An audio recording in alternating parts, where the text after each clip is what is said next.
বিরিয়ানি খাইবার পাগল, সিন্নি খাইবার পাগল, জিলাপি খাইবার পাগল। আসলে কি তাই? কি আসলে কি তাই? গত রাত্রে আমি 2টায় মাইক ধরছিলাম, প্রায় 1:30টার পরে। এর আগের দিন ফজর আজান দিছে, স্টেজ থেকে নামছি। এরপরও মানুষ মানুষ আর মানুষ, মানুষ আর মানুষ। তো আমি ওই আজকে আসার সময়ও বলতেছিলাম যে এই মাহফিলটা, হালুয়া পাড়া মাহফিলটা যদি আমার 10টায় মাইক দিত, হেরারের সজাগ রেখে যদি কিছু কইতারতাম, তাহলে মনটার মধ্যে ফুস লইলে আর কি। এখন তো অনেকে ঘুমাই রইছে, ঘুমাই রইছে না, ঘুমাই রইছে না, আচ্ছা আচ্ছা, না না, এক না এক না এক না রে বাবা, এক না এক না।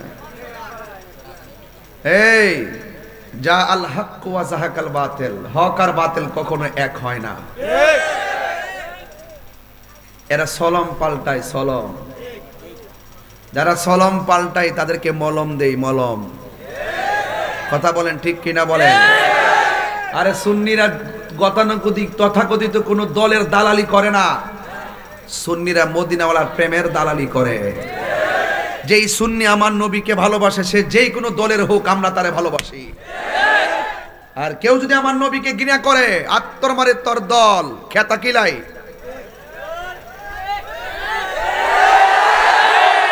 হাত তুলে বল ঠিক কিনা বলো। তোমরা কি মনে করো যে আমরা হারিয়ে গেছি? আমরা হারিয়ে যাবই না ফিলার। দেখছো না মাজার ভাঙতে আইছে কি করছি, বোল্ড আউট করে দিছি। আর 5টা দিন যদি সামনে বাড়তো, ঠ্যাং ভাঙ্গা বুড়িগঙ্গা নদীতে ভাসাই দিলাম। এই দেশে ইসলাম আনছে আল্লাহর ওলিগণ, সাহাবায়ে কেরাম রক্ত দিছে হকের জন্য।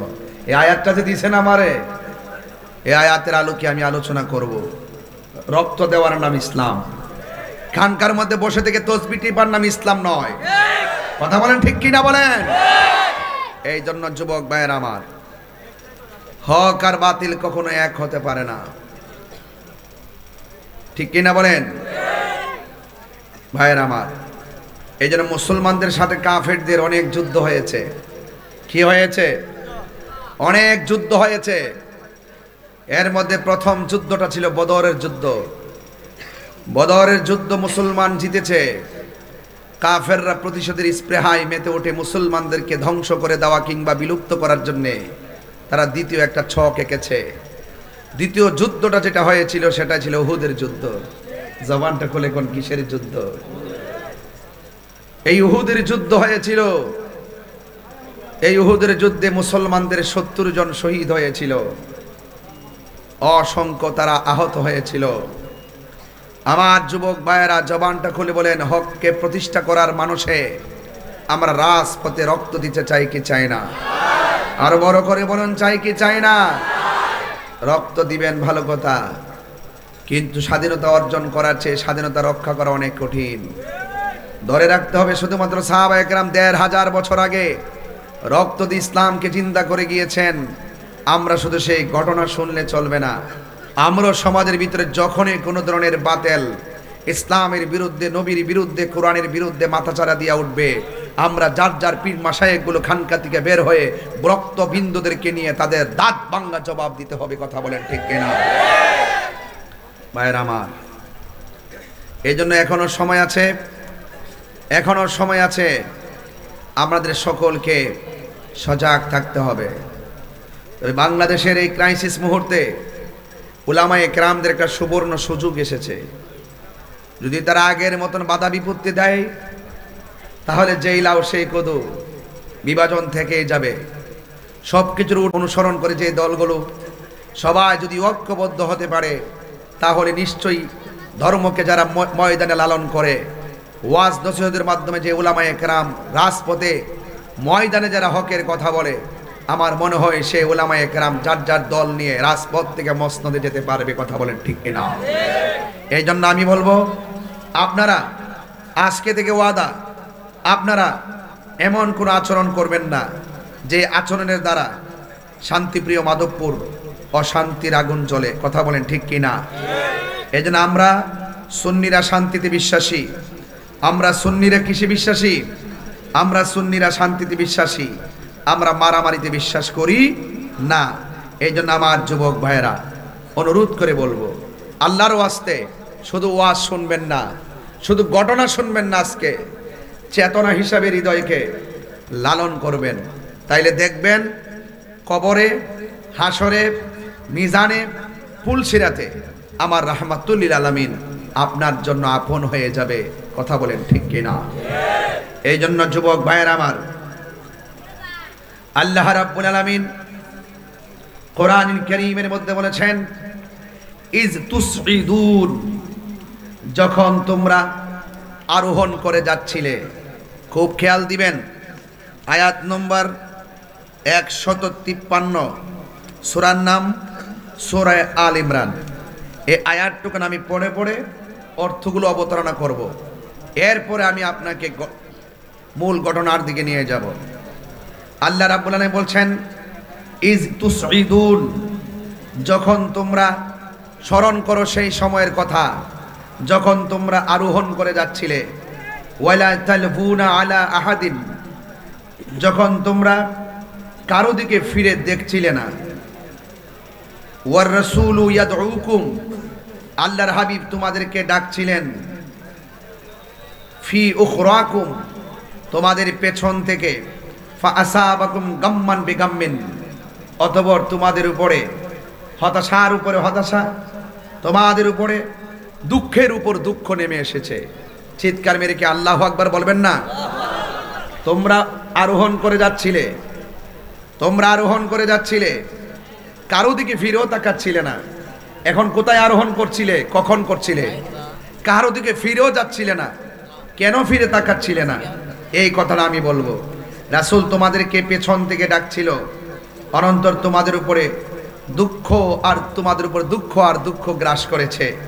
তবে রাসূল বলছেন, আল্লাহ রাব্বুল আলামিন বলছেন, তোমরা ঘটনা কি হয়েছে আগামীতে যদিও কোনো ঘটনা ঘটেনি, ওয়ালা মা আসাবাকুম, তোমাদের উপরে কোনো ধরনের মুসিবত উপনীত হয়নি, তোমরা এ ব্যাপারে দুঃখ করো না, তোমরা এ ব্যাপারে টেনশন করো না।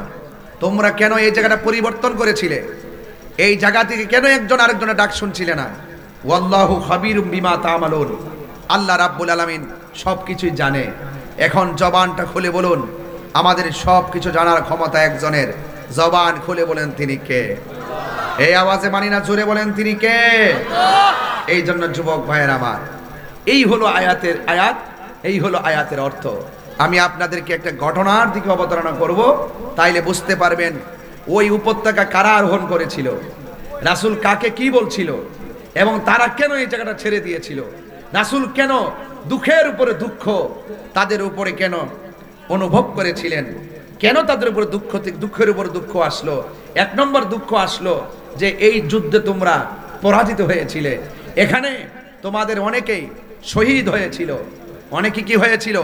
শহীদ হয়েছিল। এবং আমাদের বিজয়টা তোমাদের এই পিছনের ফেরা না কারণে আমাদের বিজয়টা কি হয়েছিল? হাতছাড়া হয়ে গিয়েছিল। যদি তোমরা ধৈর্য ধারণ করতে, তাহলে এই মুসিবতটা তোমাদেরকে গ্রাস করতো না।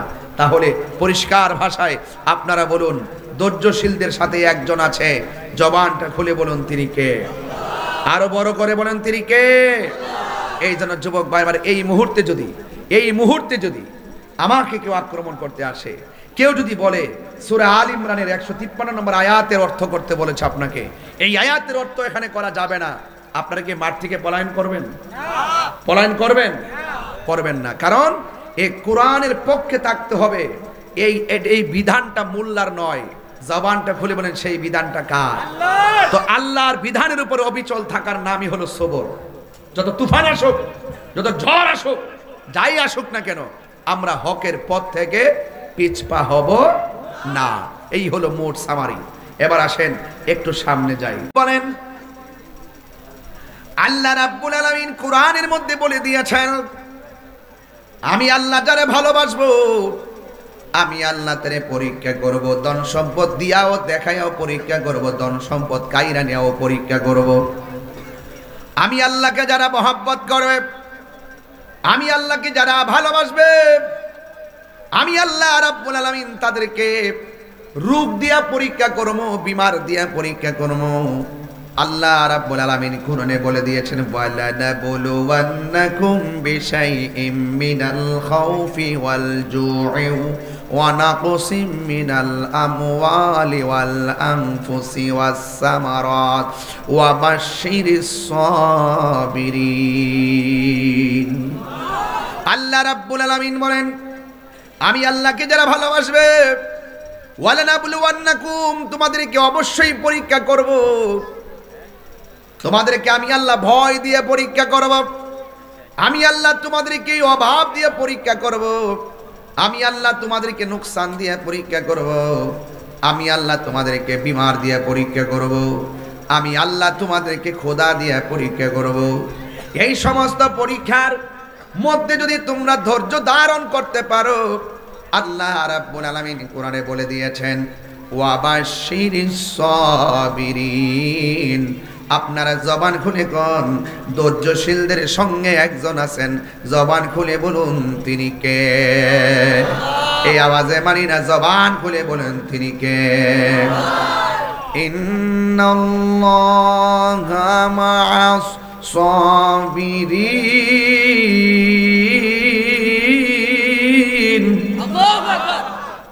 জবানটা খুলে বলেন ধৈর্যশীলদের সঙ্গে আমার আল্লাহ আছে না নাই? যুবক ভাইয়েরা আমার, এই আল্লাহ বলছেন ইজি তুসঈদুন, যখন তোমরা আরোহণ করে যাচ্ছিলে, ওয়ালা তালফুন আলা আহাদিন, যখন তোমরা পেছন দিকে কেউ কাহারো দিকে ফিরেও দেখছিলে না, ওয়ার রাসূলু ইয়াদউকুম ফি উখরাকুম, আল্লাহর হাবিব যখন তোমাদেরকে পেছন দিক দিয়ে ডাকছিলেন, তোমাদেরকে পেছন দিক দিয়ে ডাকছিলেন, তোমরা সামনে চলে গিয়েছ, অথচ আমার নবী বলছে সাহাবায়ে কেরাম কাফেররা ইসলামকে মুছে ফেলার জন্য, আমি নবীকে মেরে ফেলার জন্য ষড়যন্ত্র ছক এঁকেছে, এই রাস্তা দিয়ে আমাদেরকে যুদ্ধ করা লাগবে, এই জায়গার মধ্যে আমাদেরকে সব সময় দাঁড়ায় থাকা লাগবে, যত কিছুই আসুক না কেন তোমরা এই জায়গাটা কোনোদিন তোমরা কি করবে না, পরিত্যাগ করবে না, এই জায়গাটা ছাড়বে না। তার মানে হলো সাহাবায়ে কেরাম তারা গায়েবের খবর জানে না। এই সাউন্ড একটু আরেকটু উঠাইয়া একটু মিষ্টি করে দেন, আর তেলাওয়াত করার সময় বড় করেন না, আর ওয়াজের সময় ছোট করে রাখেন না, একরকম রাখবেন। আমার যুবক ভাইয়েরা, আল্লাহ রাব্বুল আলামিন এর হাবিব ডাক দিয়া বলছে সাহাবারা, কাফেররা আমাকে মারতে আসতেছে, কাফেররা কোরআনের বিরুদ্ধে অস্ত্র ধরেছে, কাফেররা ইসলামের নাম নিশানা মুছে ফেলার জন্য তারা চলে এসেছে, এই পাহাড়ের মধ্যে তোমরা দাঁড়ায় থাকবা, এই পাহাড়টা কোনোভাবে পরিত্যাগ করা যাবে না। সাহাবায়ে কেরাম তো এতটুকু বুঝে না, কিন্তু আপনারা জবান খুলে বলেন আমার নবী গায়েবের খবর জানে কি জানে না? নবী গায়েবের খবর জানতো বলেই আমার নবী বলছে এই জায়গাটা ছাড়ো না। যখন সাহাবীরা ছেড়ে দিয়েছে, আল্লাহ রাব্বুল আলামিন বলছেন ফা আসাবাকুম গাম্মান বিগাম্মিন লিকাইলা, আল্লাহ রাব্বুল আলামিন কোরআনে বলেছেন এই জায়গাটা ছেড়ে দেওয়ার কারণে তাদের উপরে দুঃখের পর দুঃখ চলে এসেছে। এখন প্রশ্ন হলো কোন জায়গাটা তারা ছেড়ে দিয়েছে? যেই জায়গার মধ্যে সাহাবায়ে কেরাম দাঁড়ায় ছিল, এই জায়গাটার ভিতরে আমি আমার আম্মারে লইয়া নিজে পায়ে হাইটা দেখে এসেছি। জোরে কোন সুবহানাল্লাহ। এই উপত্যকাটা কোন জায়গাটা? এই জায়গাটা আমি নিজে দেখে এসেছি, আমার মাকে নিয়ে গিয়েছি। ওই পাহাড়টার গোড়ার মধ্যে একটা সমান জায়গা আছে, ওই জায়গার মধ্যে অনেকগুলো কবুতর আছে, আমি আমার আম্মারে লইয়া কবুতররা আদার খাওয়ায় আসছি। ওই মাঠটার পাশে একটা কবরস্থান আছে। সুবহানাল্লাহ গড়ারে আপনারা এই ওয়াজ দেন, হার্ড ওয়াজ, রাতে 2টার পরে 1টার পরে যে ওয়াজ দেন, এই ওয়াজ বুঝেন না ভাবলি কেন আছে? এরপর আছে, আমি একটু সহজ ভাষায় বলতেছি যেন সবাই বুঝে। এত হার্ড ওয়াজ সহজ জিনিস না। একটা আয়াত মাঝখানটা তুলে দেন, কিন্তু এই বিষয়গুলো সহজ করে তুলে দিবেন। এই কথাগুলো তো এগুলো বুঝবে না। তো এখন আমি কত কষ্ট করে ভাঙ্গি আনতেছি। এই যে তুসঈদুন, যখন তোমরা আরোহণ করে যাচ্ছিলে, কোথায় আরোহণ করে যাচ্ছিল? এখানে কোনো কিছু আছে না, এটা তাফসির পড়ন লাগে। ওই তাফসির থেকে এখন তাফসির করতেছি বুঝায়া এটা শানে নুজুল কি, শানে উরুদ কি, এটা বুঝাই আপনাদেরকে আয়াতের মর্মার্থ ব্রেইনের ভিতরে ঢুকাই দিয়ে যাইতেছি, যেন সকালে বলতে পারেন অন্তত পক্ষে আমার নবীজির শান মান আল্লাহর দরবারে কত মহান। কথা কোন ঠিক কিনা? আর জোরে কোন না ঠিক কিনা বলেন? আহা, কষ্ট হচ্ছে না তো আপনাদের? ইনশাল্লাহ। দেখেন আরেকটু সামনে গেলে অশ্রুসিক্ত নয়নে কেঁদে কেঁদে বাড়ি যাবেন। এটা সাধারণ কোনো ঘটনা না। আমি নিজে ওই জায়গায় গিয়ে আসছি, আমার চোখে এখন ওই জায়গাটা বাসতেছে, যে জায়গার মধ্যে রসুল বলছিল তোমরা এখানে দাঁড়ায় থাকবা, যুদ্ধের জয় পরাজয় পরের কথা, আমার অর্ডার ছাড়া এই জায়গাটা ছাইর না। যখন তারা ছাইরা দিছে, ওই গাম্মান ফিবে গাম্মিন, তাদের উপরে দুঃখের পর আর একটা দুঃখ আইসে পড়ছে। এক নম্বর, এই যুদ্ধের জয় হাতছাড়া হয়েছে। 2 নম্বর, অনেকগুলা শহীদ হয়ে গেছে। এটাকে বলা হয় গাম্মান বে গাম্মিন। জোরে কন্যা সুবহানাল্লাহ। গভীর মনোযোগ। আমি বলেছিলাম যে এই পাহাড়টার কথা রাসূল বলছেন, এটা একটা পাহাড়। ওই জায়গার ভিতরে সাহাবায়ে কেরাম দাঁড়ায় রইছে। ওই পাহাড়টা আমি নিজে যায় উঠেছি। ওই পাহাড়ের গোড়ার মধ্যে সমতল একটা জায়গা আছে। ওই জায়গার মধ্যে আমি আমার আম্মারে লইয়া আধার কিন্না কবুতর রে খাওয়াইছি। এই মাঠের পাশে একটা মসজিদ আছে, যেই মসজিদের নাম হলো মসজিদে আমির হামজা। সুবহানাল্লাহ। আর জোরে কোন সুবহানাল্লাহ জোরে। আর এই জায়গার পাশে একটা গুরুস্থান আছে। ওই গুরুস্থানটার ভিতরে ওই যে জায়গায় রাসূল বলছেন তোমরা সেখানে দাঁড়ায় থাকো, যেখান থেকে নড়ে গেছিল, ওই যুদ্ধটার ভিতরে একজন নয়, 2 জন নয়, 70 জন সাহাবা শহীদ হয়েছে। ওই মাঠটার পাশেই সেই 70 জনের দাফন করার মাজারগুলো আমি গুনাহগার জিয়ারত করে এসেছি। জোরে জোরে কি সুবহানাল্লাহ বলা যাবে না? ওই জায়গাটার পাশে একটা পাহাড় আছে। ওই পাহাড়ের মধ্যে আমার নবী উঠেছে। পাহাড় 2টা ভাগ হয়ে গেছে। আমার নবী 2টা ফাটার মাঝখানে যায় আর বিশ্রাম নিয়েছেন। এই জন্য যুবকের দল, এটা ওয়াজ না, কলিজাটা ফাইটটা যাইব, হৃদয়টা নরম হয়ে যাবে। আমার নবী, আপনার নবী রাহমাতুল লিল আলামিন সাহাবায়ে কেরামদেরকে নিয়ে যুদ্ধের ময়দানে যে গিয়েছেন, যাওয়ার আগে আমার নবী সাহাবায়ে কেরাম নিয়ে মিটিং করেছেন, মজলিসে শুরা করেছেন। আমার নবী, আপনার নবী রাহমাতুল লিল আলামিন সাহাবায়ে কেরামদেরকে নিয়ে বসেছে। নবী সব জানতেন, জানার পরও সাহাবায়ে কেরামকে নিয়ে রাসূল মিটিং করতেন, পরামর্শ করতেন। এই জন্য হালুয়া পাড়ার মাহফিল হওয়ার সময় মুরব্বীদেরকে নিয়ে মিটিং করেছেন। এই পরামর্শ করা হলো সুন্নাতে রাসূল। জোরে কন্যা সুবহানাল্লাহ। আল্লাহর হাবিব বললেন, সাহাবীরা শুনো, বদরের যুদ্ধ আমরা জিতেছি। মক্কার কাফেররা, কুরাইশ আমাদেরকে দ্বিতীয়বার মারার জন্য তারা মিটিং করেছে। কেউ কেউ গায়ের মধ্যে তেল মালিশ করছে, কেউ কেউ কসম কেটেছে, কেউ কেউ বলেছে আল্লাহর কসম, যতক্ষণ পর্যন্ত মুহাম্মদ সাল্লাল্লাহু আলাইহি ওয়াসাল্লামকে আমরা মারতে পারবো না, ততক্ষণ পর্যন্ত আমি স্ত্রী ব্যবহার করব না। জোরে কন্যা নাউজুবিল্লাহ। যতক্ষণ পর্যন্ত নবীকে আমরা মারতে পারবো না, বদরের যুদ্ধের প্রতিশোধ নিতে পারবো না, ততক্ষণ পর্যন্ত আমরা গায়ের মধ্যে তেল মালিশ করব না। ওরা নবীরে দেখা পাথর মারার জন্য চিন্তা করেছে, আর আমরা হালুয়া পাড়ার মানুষগুলা নবীরে পাইলে ফুলের মালা দেওয়ার জন্য পাগল হয়ে যেতাম। ঠিক কিনা? এটাই পার্থক্য, এটাই পার্থক্য। তায়েফের জমিনে কাফের যুবক তাগড়া যুবক, এই সাউন্ডটা একটু সফট করে দাও।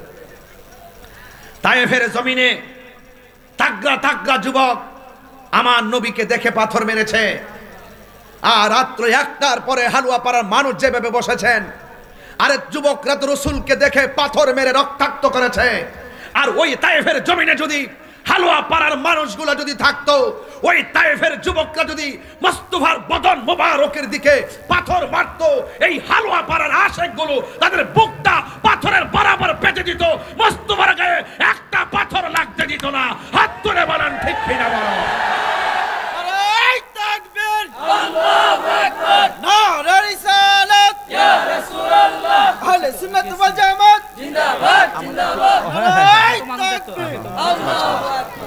মাশাআল্লাহ মাশাআল্লাহ। আমি যে ওয়াজটা করছি, যে পিকচারটা আমার দেখাইছে, আমার চোখে ভাসতেছে। মারহাবা, জোরে কোন। হুজুর নিজেও ওই জায়গা গিয়ে আইছে, আলহামদুলিল্লাহ কইবেন না? আরো বড় করে কোন আলহামদুলিল্লাহ। তাহলে এই কথাগুলো শুনতে কি অসুবিধা লাগতেছে? কাফেররা নবীরে পাথর দেয়, আমরা নবীরে চুমা দেওয়ার জন্য পাগল। এটাই হলো রাসূল বলছেন, পৃথিবীতে এমন একটা সময় আসবে, এই রাসূলুল্লাহকে অনেকে না দেখেই তারা পাগল হয়ে যাবে। যদি এরকম না হতো, ১৫০০ বছর আগে আমরা নবীকে দেখি নাই, সাহাবা একরামকে দেখি নাই, তাবিনকে দেখি নাই, তাবিনকে দেখি নাই, কিন্তু নবীর জন্য রাত্র ১টার পরে ১:৩০ বাজে গেছে আমরা বসে রয়েছি। এটা কি নবীর পাককে ভালোবাসা নয়? ভালোবাসা। এই জন্য আমার যুবক ভাইয়েরা, আমি ধীরে ধীরে কথাগুলো বলে দিয়ে যাই। রাসূল ডাক দিয়া বলে, সাহাবীরা, ওরা আমাকে মারার জন্য গোপনে মিটিং করেছে। আপনারা হয়তো জানেন না, এই হালুয়া পাড়ার মাহফিল বন্ধ করার জন্য গোপনে মিটিং হইতে পারছে। পারে কিনা আসিনি কিন্তু পারে নাই। ওই যে লোকটা আছে তো, এটি তো পাগলা আশেক, বলে না মারহাবা। কিছু মুরব্বী আছে সমাজের, আর হালুয়া পাড়া না, এটা বাপ রে বাপ, এটা আইব বন্ধ করতো, বাইরে দিয়ে বাপ ডাইব। পুলিশ মাহফিল বন্ধ করে না, প্রশাসন মাহফিল বন্ধ করে না। মাধবপুরের প্রশাসন অনেক ভালো, কিন্তু প্রশাসনের কান ভারী করে এক শ্রেণীর মানুষ আছে, এদের কারণে, এই মুনাফিকদের কারণে বন্ধ হয়। কথা বলেন ঠিক কিনা? আরে আরে হাত তুললে কি শরম লাগবো? হাত তুলে বলেন ঠিক কিনা বলো। এক থাকবেন তো ইনশাল্লাহ?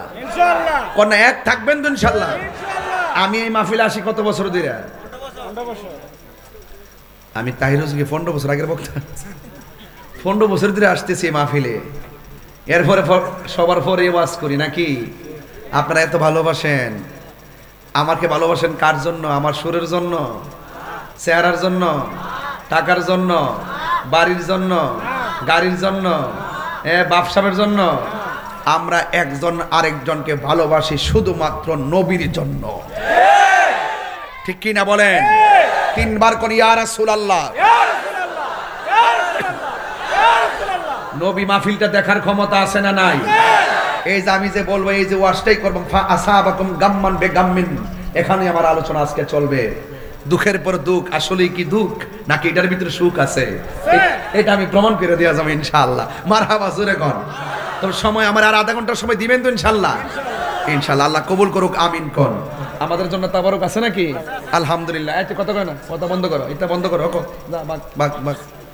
আমি ওয়াজ ফিনিশিং দিয়া লই, এরপরে হবে কথা। কথা বলেন ঠিক কিনা? আমার একটা টার্গেট আছে, ইনশাআল্লাহ। রাসূল আল্লাহ বলছেন, ওয়ালা মা আসাবাকুম, যাই গটা ঘটছে এই গটার জন্য দুঃখ কইরো না। কেন? ওয়াল্লাহু খাবীরুম বিমা তা'মালুন, কেন গেছো, কেন থাকছো, যাই হইছে না হইছে সব কিছু একজন জানে। জবানটা খুইলা কোন, তিনি কে? এই জন্য যুবক ভাইয়েরা আমার, আল্লাহ রাব্বুল আলামিনের হাবিব ডাক দিয়া বলে, সাহাবীরা চলো আমরা একটা ময়দানে যাব। ওরা আমাদেরকে মারার জন্য নীল নকশা এঁকেছে। সাহাবায়ে কেরাম বলে, ইয়া রাসূলুল্লাহ, অর্ডার দেন, আপনার প্রেমে ময়দানে নেমে যাব। আমার নবী অর্ডার দিয়েছেন, সাহাবায়ে কেরাম যুদ্ধের ময়দানে যাওয়ার জন্য প্রস্তুতি গ্রহণ করেছেন।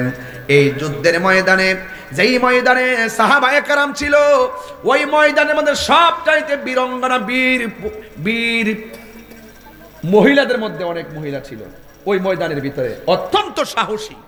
এই 3টা মহিলার আলোচনা আজকে করবো ইনশাল্লাহ। ওই মহিলারা কত ধৈর্যশীল ছিল ওই মাঠের মধ্যে, এই বিষয়টা একটু আলোচনা করবো ইনশাল্লাহ। বলবেন না কেন? রাসূল পাকের একজন ফুফু ছিল, এটাও আমি বলবো ইনশাল্লাহ। আলহামদুলিল্লাহ কোন। সাদ ইবনে মুআজ, ওর মার একটা ঘটনা বলবো ইনশাল্লাহ কোন না। এই যুদ্ধের ময়দানে যদি সময়টা মিলাইতে পারি আর ওয়াদের ফিনিশিংটা যদি টানতে পারি ইনশাল্লাহ। এই জন্য শুরু থেকে না ধরলে যুব সমাজ কিছু বুঝবে না, ঘটনা মাঝখান দিয়ে বললে বোঝা যায় না, শুরু লাগে। এই জন্য রসুল ডাক দিয়ে সাহাবারা আমরা চলে যাব, ওরা বদরের যুদ্ধের প্রতিশোধ নেওয়ার জন্য আমাদের বিরুদ্ধে লেগে গেছে। তোমাদের হিম্মত আসেনি, তোমাদের শক্তি আসেনি, তোমাদের সাহস আসেনি। ইয়া রাসূলুল্লাহ, ইয়া হাবিব আল্লাহ, নবী গো, হয়তো আমাদের জীবনটা চলে যাবে, এরপরও আমরা কাফেরদের বিরুদ্ধে ময়দানের মধ্যে লড়ে যাব। এক মহিলা দৌড়ায় আসছে, আয়েশা ডাক দিয়া বলে, ইয়া রাসূলুল্লাহ, ইয়া হাবিব আল্লাহ, নবী গো, আপনি শুধুমাত্র যাবেন, একলা নয়, মেহেরবানি করে আমরা মহিলারাও যাব। আমার নবী ডাক দিয়া কয়, মা তোমার স্বামী আসেনি? রাসূলকে মহিলা ডাক দিয়া কয়, ইয়া রাসূলুল্লাহ, স্বামী আছে। আল্লাহর হাবিব ডাক দিয়া বলে, তুমি তোমার স্বামীর খেদমত করো। মহিলা স্বামীর খেদমতের জন্য চলে যাবেন, আর যাওয়ার সময় ডাক দিয়ে বলে, নবী গো, ইয়া রাসূলুল্লাহ, নবী গো, কাফেররা আপনাকে মারার জন্য ছক এঁকেছে। ইয়া রাসূলুল্লাহ, নবী গো, ইসলামের নাম নিশানা মুছে ফেলার জন্য ছক এঁকেছে। ইয়া রাসূলুল্লাহ, আমার তো মন চাচ্ছে আমি যাব। ও ইয়া রাসূলুল্লাহ, আমাকে একটু নিয়ে যান না। ইন দি মিন টাইমে নবী ডাক দিয়ে কয়, মা আপনি আপনার স্বামীর খেদমতে চলে যান। এবার মহিলাটা ডাক দিয়ে কয়, ইয়া রাসূলুল্লাহ, ইয়া হাবিবাল্লাহ, নবী, আপনি যদি আমাকে স্বামীর খেদমতের কথা বলেন, আমি আমার স্বামীর খেদমতে চলে যাব, কিন্তু আপনার কাছে আমার একটা চাওয়া আছে, আমার একটা সন্তান আছে, এই সন্তানটারে আপনি যুদ্ধের ময়দানে নিয়ে যাবেন। আমার নবী ডাক দিয়ে কয়, মা তোমার সন্তানের তো যুদ্ধে যাওয়ার বয়স হয় না, তোমার সন্তানকে আমি নিয়ে কি করব? যুদ্ধের ময়দানে নিলে ওই যুদ্ধের ময়দানে যুদ্ধ করব নাকি তোমার সন্তান রাখবো? এবার মহিলাটা ডাক দিয়ে, ইয়া রাসূলুল্লাহ, আমি জানি আমার সন্তানের নামাজের বয়স হয় নাই, আমি জানি আমার সন্তানের উপরে রোজা ফরজ হয় নাই, আমি জানি আমার সন্তানের উপরে জিহাদ ফরজ হয় নাই, এরপর আমার সন্তানটাকে সাহাবার কোলের মধ্যে রাখবেন না, আমার সন্তানটারে আপনি নবীর কোলের মধ্যে রাখবেন। নবী আমার ডাক দিয়া বলে, মা তোমার সন্তানটা আমার কোলে রাখলে যুদ্ধ করতে অসুবিধা হবে। ওই মুহূর্তে মহিলাটা ডাক দিয়ে কই, তারপর আপনার কোলে রাখবেন। নবী আমার ডাক দিয়ে, কেন কেন? ওই মহিলাটা ডাক দিয়া বলে, ইয়া রাসূলুল্লাহ, যুদ্ধের ময়দানে যাওয়ার পরে আমার সন্তানটাকে আপনার কোলের মধ্যে রাখবেন, কাফেররা যদি আপনি নবীর বুক বরাবর তীর মারে গো নবী, কাফেররা যদি আপনি নবীর সিনা মুবারকের বরাবর পাথর মারে গো নবী, ওই পাথরের বরাবর আমার সন্তানটারে ধরে দিবেন। যদিও তারা তীর মারে, ওই তীরের বরাবর ইয়া রাসূলুল্লাহ, ইয়া হাবিবাল্লাহ, ও নবী গো, ওই তীরের বরাবর আমার জাদু মনিটারে দইরা দিবেন। আমার জাদু মনিরে আমি তীরের আঘাতে হারাইলেও সহ্য করতে পারবো গো নবী। আপনি নবীর বদন মুবারকে একটা পাথরের আঘাত লাগলে আমি সহ্য করতে পারবো না। আর জোরে করে ইয়া রাসূলুল্লাহ। এটারে বলে ভালোবাসা। লা ইউমিনু আহাদুকুম হাত্তা, আছে না বাবা, আত্তা কুনা হাব্বা ইলাইহি মিন ওয়ালিদিহি ওয়া ওয়ালাদিহি ওয়ান নাসি আজমাইন। নবীকে মায়ের চাইতে বেশি ভালোবাসতে হবে, নবীকে বাবার চাইতে বেশি ভালোবাসতে হবে, নবীকে সন্তানের চাইতে বেশি ভালোবাসতে হবে, ওয়ান নাসি আজমাইন, সকল মানুষের চাইতে নবীকে বেশি ভালোবাসতে হবে। তাইলে আপনার নামটা ঈমানের খাতায় উঠবে। কথা বলেন ঠিক কিনা? নবী আমার ডাক দিয়া বলে, মা না না, তোমার সন্তান নাও, তুমি যেই কথা বলেছ আমি নবী দোয়া করে দিয়ে যাই, এই সন্তান যেন দিনের পথের মুজাহিদ হয়। জোরে জোরে কি সুবহানাল্লাহ বলা যাবে না? ও বন্ধুরে, ও যুবকের দল, এবার আমার নবী আপনার নবী যুদ্ধের ময়দানে গিয়েছে। যুদ্ধের ময়দানে যাওয়ার পরে এই যে মাহফিলটা করবেন, প্যান্ডেলটা কত বাই কত করবেন, মাপ নিছে কি নিছে না? কথা কয় না, কথা কয় না, কথা না। এই মাহফিলের গেট করবেন কিভাবে আর লাইটিং লাগাবেন কিভাবে, একটা মাপ আছে। কিন্তু যুবক ভাইরা আমার নবী ওই যুদ্ধের ময়দানে যাইয়া একটা রুট ম্যাপ তৈরি করেছেন। ওই রুট ম্যাপটা কি ছিল জানুনি? আমার নবী যুদ্ধের ময়দানে সাহাবায়ে কেরামদেরকে বাগ বাগ করে দিয়ে দিয়ে, হুজুর আসছে না, নারে তাকবীর, নারে রিসালাত, নারে গাউসিয়া, আল্লামা সৈয়দ জুবায়ের কামাল পীর সাহেব হুজুরের আগমন। নারে তাকবীর, নারে রিসালাত। এই সাউন্ডটা ঠিক করতে হবে, সাউন্ডটা ঠিক করতে হবে, সাউন্ড কোনটা ফায়লা একটু চিকন করে সুন্দর করে সফট করে দেবো। নারে তাকবীর, নারে রিসালাত। আরে আমরা তারে কইতাম ও জুবায়ের কামাল পীর সাহেব হুজুরের আগমন। নারে তাকবীর,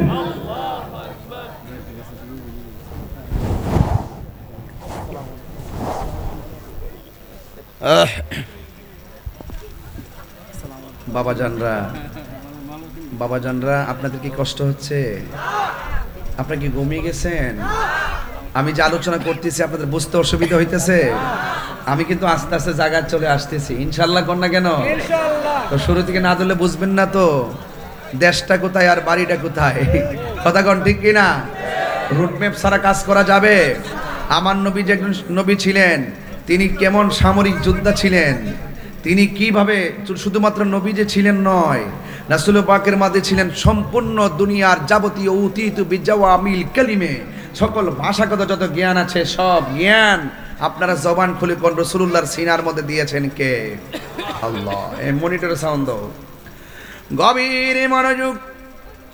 আমি খণ্ড খণ্ড মূল জায়গায় চলে যাব, শুধু তরুণ সমাজকে বোঝার জন্য আমি ঘটনাটা তুলেছি। আমার নবী আপনার নবী ডাক দিয়ে বলে চলো। নবী আমার যুদ্ধের ময়দানে চলে গিয়েছেন। যুদ্ধের ময়দানে যাওয়ার পরে আমার নবীও ময়দানে রুটম্যাপ করেছেন, কারণ আমার নবী হলো গায়েবের খবর দেন ওয়ালা। কথা বলেন ঠিক কিনা? নবী আমার ডাক দিয়া বলে সাহাবারা, তোমরা এই পাহাড়ের মধ্যে থাকবে, যতক্ষণ যুদ্ধ চলবে তোমরা থাকবে। এই ময়দানটা, এই মাঠটা তোমরা ছাড়বা না, এই পাহাড় থেকে তোমরা নড়াচড়া করবা না। ওই দিক দিয়ে কাফেররা সিদ্ধান্ত নিয়েছে, যাই করি না না করি আমার নবীকে যেই কোনোভাবে শেষ করে দিতে হবে। আপনারা জবান খুলে বলুন, নবীকে রক্ষা করার মালিক কে? আর জবান খুলে কোন কে? নবীরে মারার জন্য যখন নবীর সিনা মুবারকের দিকে তীর ধরেছে, এই হালুয়া পাড়ার বেড়ায় ও যুবকের দল নবীরে তীর ধরেছে, ওই সময় আমরা থাকলে তীরের বরাবর আমাদের বুকটা পাইতে দিতাম। ঠিকই ব্যতিক্রম করে নাই। ওই ময়দানে পাগলা একটা সাহাবী ছিল, ওই সাহাবীর নাম হলো হযরতে তালহা। ওই তালহা রাদিয়াল্লাহু তাআলা আনহু আমার নবীকে এমন ভাবে জড়ায়া ধরলেন। নবীরে যখন জড়ায়া ধরলেন, পিছন দিক দিয়া কাফেররা তীর মেরেছে, ওই তীরটা ইসা হযরতে তালহা রাদিয়াল্লাহু তাআলা আনহুর পিঠের মধ্যে লেগে গিয়েছে। ইন দি মিন টাইমে আমার নবী ডাক দিয়া বলে, সাহাবীরা রে, ও সাহাবী তুমি আমাকে ছেড়ে দাও। এবারে সাহাবী ডাক দিয়া বলে, ইয়া রাসূলুল্লাহ, আপনাকে তীর মেরেছে, আমার চোখের সামনে তীর এসে আপনার বদন মুবারকে লাগবে, এটা আমি তালহা সহ্য করতে পারবো না। এই জন্য আমি আপনার সিনা মুবারকের মধ্যে জড়ায়া ধরলাম। আমার নবী ডাক দিয়ে বলে, তালহা, এত বিশাল বড় বিষের তীর তোমার পিঠের মধ্যে লেগেছে, তুমি কি ব্যথা পাও না? তালহা ডাক দিয়ে, ইয়া রাসূলুল্লাহ, আমার ব্যথার কথা কেন শোনাইলেন? কথাটা বলতে দেরি আর একটা তীর তালহার কলিজা বরাবর লেগে গেছে।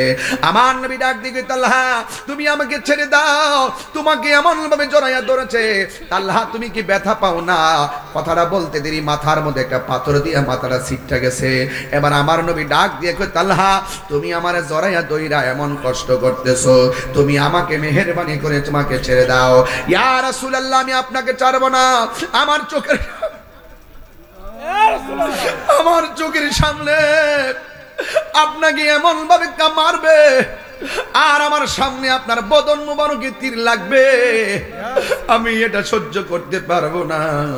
ইয়া রাসূলুল্লাহ, ইয়া হাবিবাল্লাহ, নবী গো, আমার বেয়াদবি মাফ করবেন, আমাকে বেয়াদবি মাফ করবেন, আমি তালহা সহ্য করতে পারবো না। জন্ম আমার নবীর যুগে হলে কেমন হতো, জন্ম আমার নবীর যুগে হলে কেমন হতো, দুনয়নে রাসূল পাক দেখলে কেমন হতো, দুনয়নে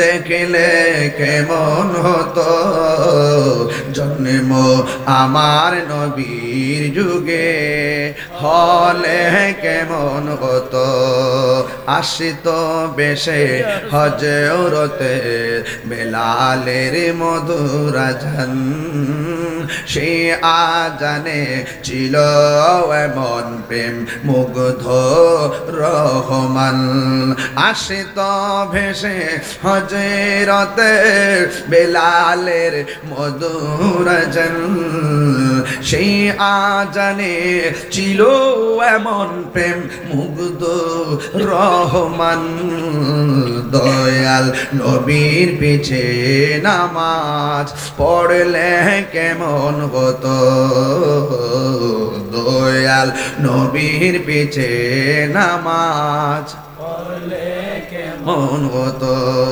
দুনয়নে রাসূল পাক দেখলে কেমন হতো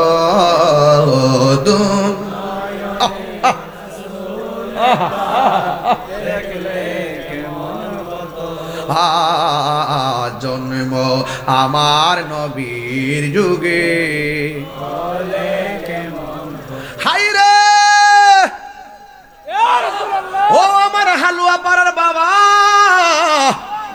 ওই সাহাবীর বডির মধ্যে তীর আমার নবী বলে তালহা তুমি কি ব্যথা পাও না তালহা রাদিয়াল্লাহু তাআলা আনহু একটা মুচকি হাসি মারলেন সুবহানাল্লাহ কই না রে আপনারা জবান খুলে বলেন তীর খাইলে কি হাসি আসে নাকি আমার নবী ডাক দিয়ে কয় তালহা এত বিষের তীর খাওয়ার পরেও তোমার মুখের মধ্যে কেন হাসি আমিও যদি বলি আপনাদের চেহারায় কেন এত হাসি রাত্র গভীর হয়ে গেছে কোন চোখের মধ্যে ঘুম নাই মুখে ঠোঁটে শুধুমাত্র প্রেমের হাসি আপনারা বলবেন আমি নবীকে জানের চাইতে বেশি ভালোবাসি ঠিক কি না বলেন এবার আমার নবী বলে তালহা তুমি কেন আমাকে এমন ভাবে জড়াইয়া বিষের তীর লইয়া কেন তুমি হাসতেছ এই তালহা ডাক দিয়ে নবী গো আপনি আমাকে ব্যথার কথা বলেছেন তাই আমি হাসতেছি এবার এই কথা বলতে বলতে আমার নবী তো গায়েবের খবর দেয় নেওয়ালা কথা কোন ঠিক কিনা বলেন আল্লাহ রাব্বুল আলামিন কোরআনের মধ্যে বলে দিয়েছেন আমি আল্লাহ যারে ভালোবাসবো আমি আল্লাহ তারে পরীক্ষা করব ধন সম্পদ দিয়াও দেখাইও পরীক্ষা করব ধন সম্পদ কাইরা নিয়াও পরীক্ষা করব আমি আল্লাহকে যারা মহব্বত করবে আমি আল্লাহকে যারা ভালোবাসবে আমি আল্লাহ রাব্বুল আলামিন তাদেরকে রোগ দিয়া পরীক্ষা করব বিমার দিয়া পরীক্ষা করব আল্লাহ রাব্বুল আলামিন কোরআনে বলে দিয়েছেন ওয়ালা নাবলুওয়ান্নাকুম বিশাইইম মিনাল খাউফি ওয়াল জু'i ওয়া নাকসিম মিনাল আমওয়ালি ওয়াল আনফুসি ওয়াস সামারাত ওয়া বাশশিরিস সাবিরিন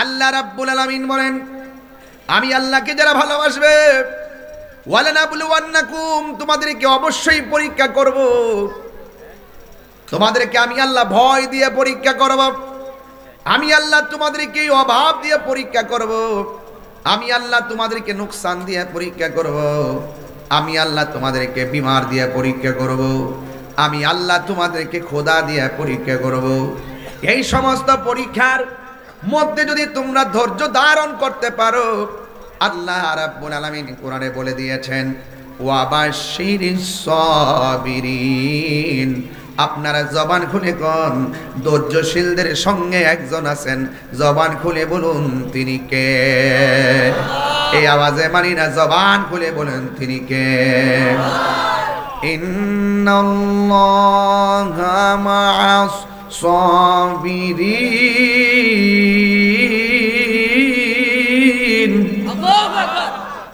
জবানটা খুলে বলেন ধৈর্যশীলদের সঙ্গে আমার আল্লাহ আছে না নাই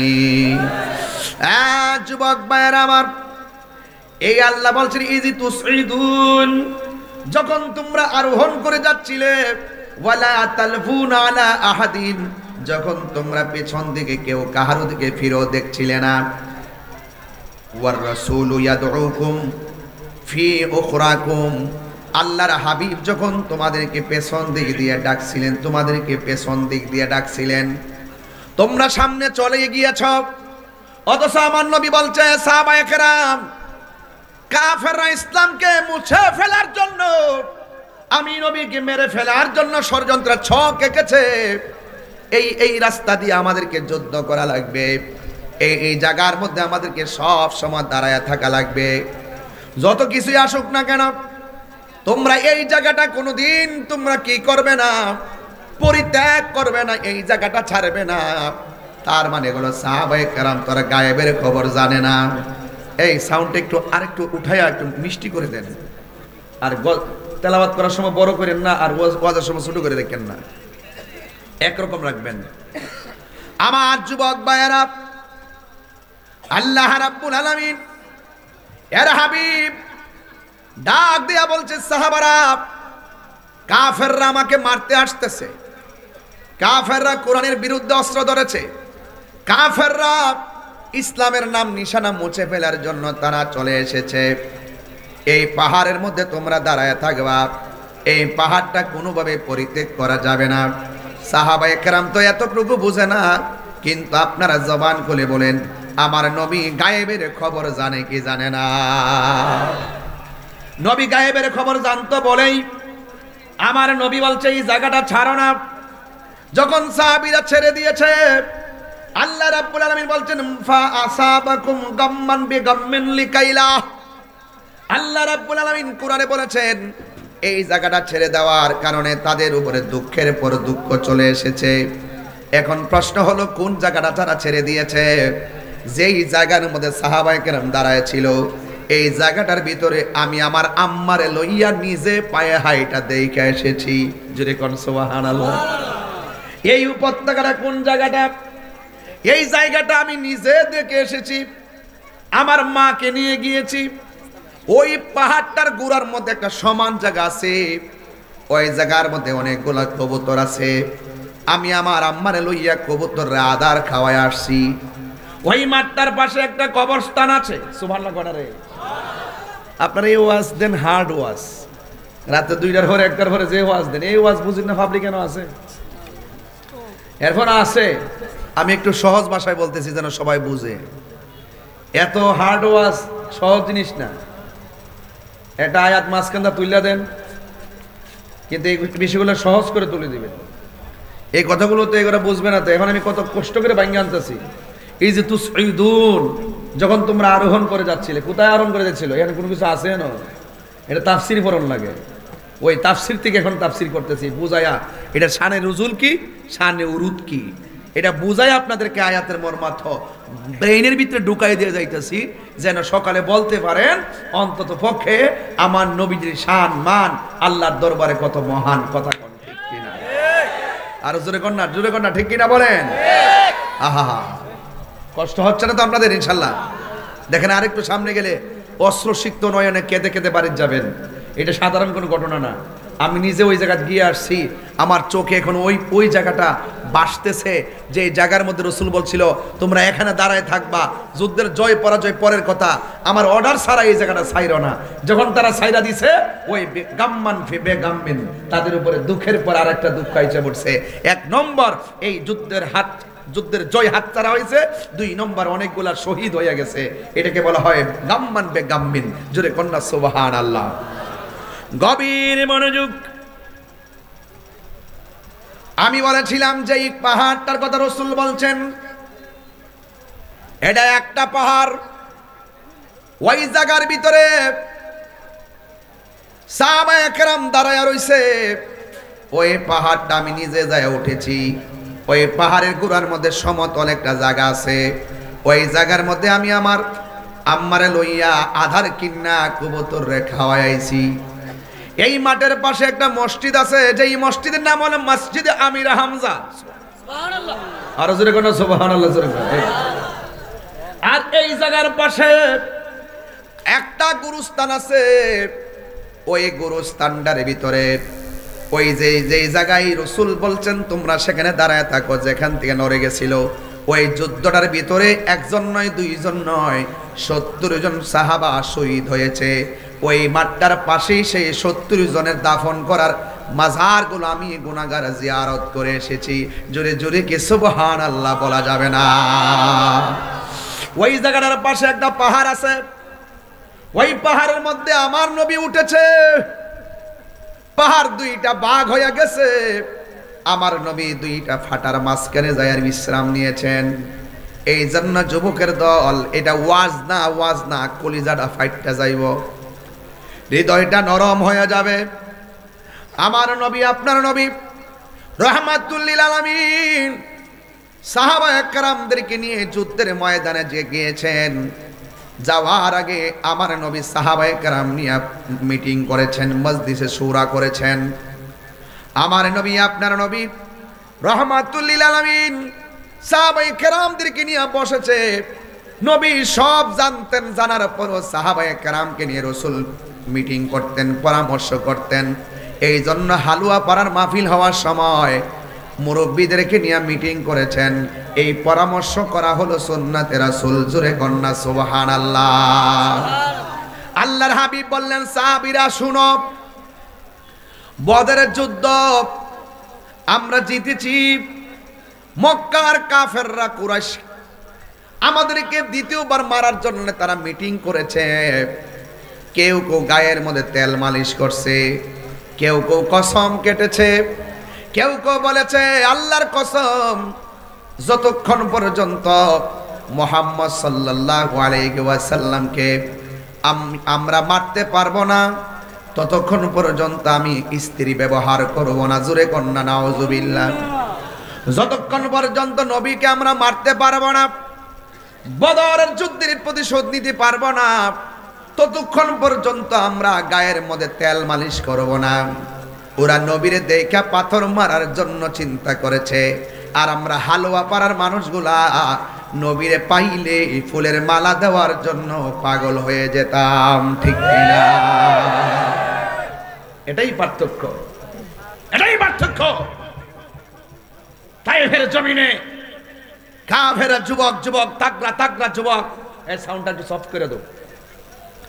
তাইফের জমিনে তাগড়া তাগড়া যুবক আমার নবীকে দেখে পাথর মেরেছে। আর রাত্র 1টার পরে হালুয়া পাড়ার মানুষ যেভাবে বসেছেন, আরে যুবকরা তো রসুলকে দেখে পাথর মেরে রক্তাক্ত করেছে। আর ওই তাইফের জমিনে যদি হালুয়া পাড়ার মানুষগুলো যদি থাকতো, ওই তাইফের যুবকরা যদি মুস্তাফার বদন মোবারকের দিকে পাথর মারতো, এই হালুয়া পাড়ার আশেকগুলো তাদের বুকটা পাথরের বরাবর পেতে দিত, মুস্তাফার গায়ে একটা পাথর লাগতে দিত না। হাত তুলে বলেন ঠিক কিনা বলো? নারে তাকবীর, আল্লাহু আকবার, নারে রিসালাত, ইয়া রাসূলুল্লাহ, আহলে সুন্নাত ওয়াল জামাত জিন্দাবাদ জিন্দাবাদ, নারে তাকবীর, আল্লাহু আকবার। মাশাআল্লাহ মাশাআল্লাহ। আমি যে ওয়াজটা করছি, যে পিকচারটা আমার দেখাইছে, আমার চোখে ভাসতেছে। মারহাবা, জোরে কোন মারহাবা। হুজুর নিজেও ওই জায়গা গিয়ে আইছে, আলহামদুলিল্লাহ কইবেন না? আরো বড় করে কোন আলহামদুলিল্লাহ। তাহলে এই কথাগুলো শুনতে কি অসুবিধা লাগতেছে? কাফেররা নবীরে পাথর দেয়, আমরা নবীরে চুমা দেওয়ার জন্য পাগল। এটাই হলো রাসূল বলছেন, পৃথিবীতে এমন একটা সময় আসবে, এই রাসূলুল্লাহকে অনেকে না দেখেই তারা পাগল হয়ে যাবে। যদি এরকম না হতো, ১৫০০ বছর আগে আমরা নবীকে দেখি নাই, সাহাবায়ে কেরামকে দেখি নাই, তাবিনকে দেখি নাই, তাবিনকে দেখি নাই, কিন্তু নবীর জন্য রাত্র 1টার পরে 1:30 বাজে গেছে আমরা বসে রয়েছি। এটা কি নবীর পাককে ভালোবাসা নয়? ভালোবাসা। এই জন্য আমার যুবক ভাইয়েরা, আমি ধীরে ধীরে কথাগুলো বলে দিয়ে যাই। রাসূল ডাক দিয়া বলে, সাহাবীরা, ওরা আমাকে মারার জন্য গোপনে মিটিং করেছে। আপনারা হয়তো জানেন না, এই হালুয়া পাড়ার মাহফিল বন্ধ করার জন্য গোপনে মিটিং হইতে পারছে। পারে কিনা পারে কিনা পারে কিনা? আসিনি আসিনি আসিনি, কিন্তু পারে নাই। ওই যে লোকটা আছে তো, এটি তো পাগলা আশেক, বলে না মারহাবা। কিছু মুরব্বী আছে সমাজের, আর হালুয়া পাড়া না, এটা বাপ রে বাপ, এটা আইব বন্ধ করতো, বাইরে দিয়ে বাপ ডাইব। পুলিশ মাহফিল বন্ধ করে না, প্রশাসন মাহফিল বন্ধ করে না। মাধবপুরের প্রশাসন অনেক ভালো, কিন্তু প্রশাসনের কান ভারী করে এক শ্রেণীর মানুষ আছে, এদের কারণে, এই মুনাফিকদের কারণে বন্ধ হয়। কথা বলেন ঠিক কিনা? আরে আরে হাত তুললে কি শরম লাগবো? হাত তুলে বলেন ঠিক কি না বলো? এক থাকবেন তো ইনশাল্লাহ? ইনশাআল্লাহ। কোন এক থাকবেন তো ইনশাল্লাহ? আমি এই মাহফিলে আসি কত বছর ধরে? আমি তাহিরুজকে 15 বছর আগের বক্তা, 15 বছর ধরে আসতেছি এই মাহফিলে। এরপরে সবার পরে ওয়াজ করি নাকি? আপনারা এত ভালোবাসেন, আমাকে ভালোবাসেন কার জন্য? আমার সুরের জন্য, চেহারার জন্য, টাকার জন্য, বাড়ির জন্য, গাড়ির জন্য, ব্যবসার জন্য? আমরা একজন আরেকজনকে ভালোবাসি শুধুমাত্র নবীর জন্য।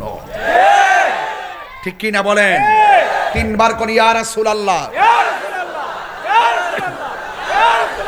নবী মাহফিলটা দেখার ক্ষমতা আছে না নাই? এই যে আমি যে বলবো, এই যে ওয়াজটাই করব, ফা আসাবাকুম গাম্মান বেগাম্মিন, এখানে আমার আলোচনা আজকে চলবে। দুঃখের পর দুঃখ, আসলে কি দুঃখ নাকি এটার ভিতরে সুখ আছে? এটা আমি প্রমাণ করে দেওয়া যাবে ইনশাআল্লাহ। মারহাবা, জোরে কোন। তবে সময় আমার আর আধা ঘন্টার সময় দিবেন তো ইনশাআল্লাহ? ইনশাআল্লাহ, আল্লাহ কবুল করুক, আমিন কোন। আমাদের জন্য তাবারক আছে নাকি? আলহামদুলিল্লাহ। এটা কথা কয় না, কথা বন্ধ করো, এটা বন্ধ করো। আমি ওয়াজ ফিনিশিং দিয়া লই, এরপরে হবে কথা। কথা বলেন ঠিক কি না? আমার একটা টার্গেট আছে, ইনশা আল্লাহ। রাসূল আল্লাহ বলছেন ওয়ালা মা আসাবাকুম, যাই গটা ঘটছে এই গটার জন্য দুঃখ কইরো না, দুঃখ কইরো না। কেন? ওয়াল্লাহু খাবীরুম বিমা তা'মালুন, কেন কেন গেছো, কেন থাকছো, যাই হইছে না হইছে সব কিছু একজন জানে। জবানটা খুইলা কোন, তিনি কে?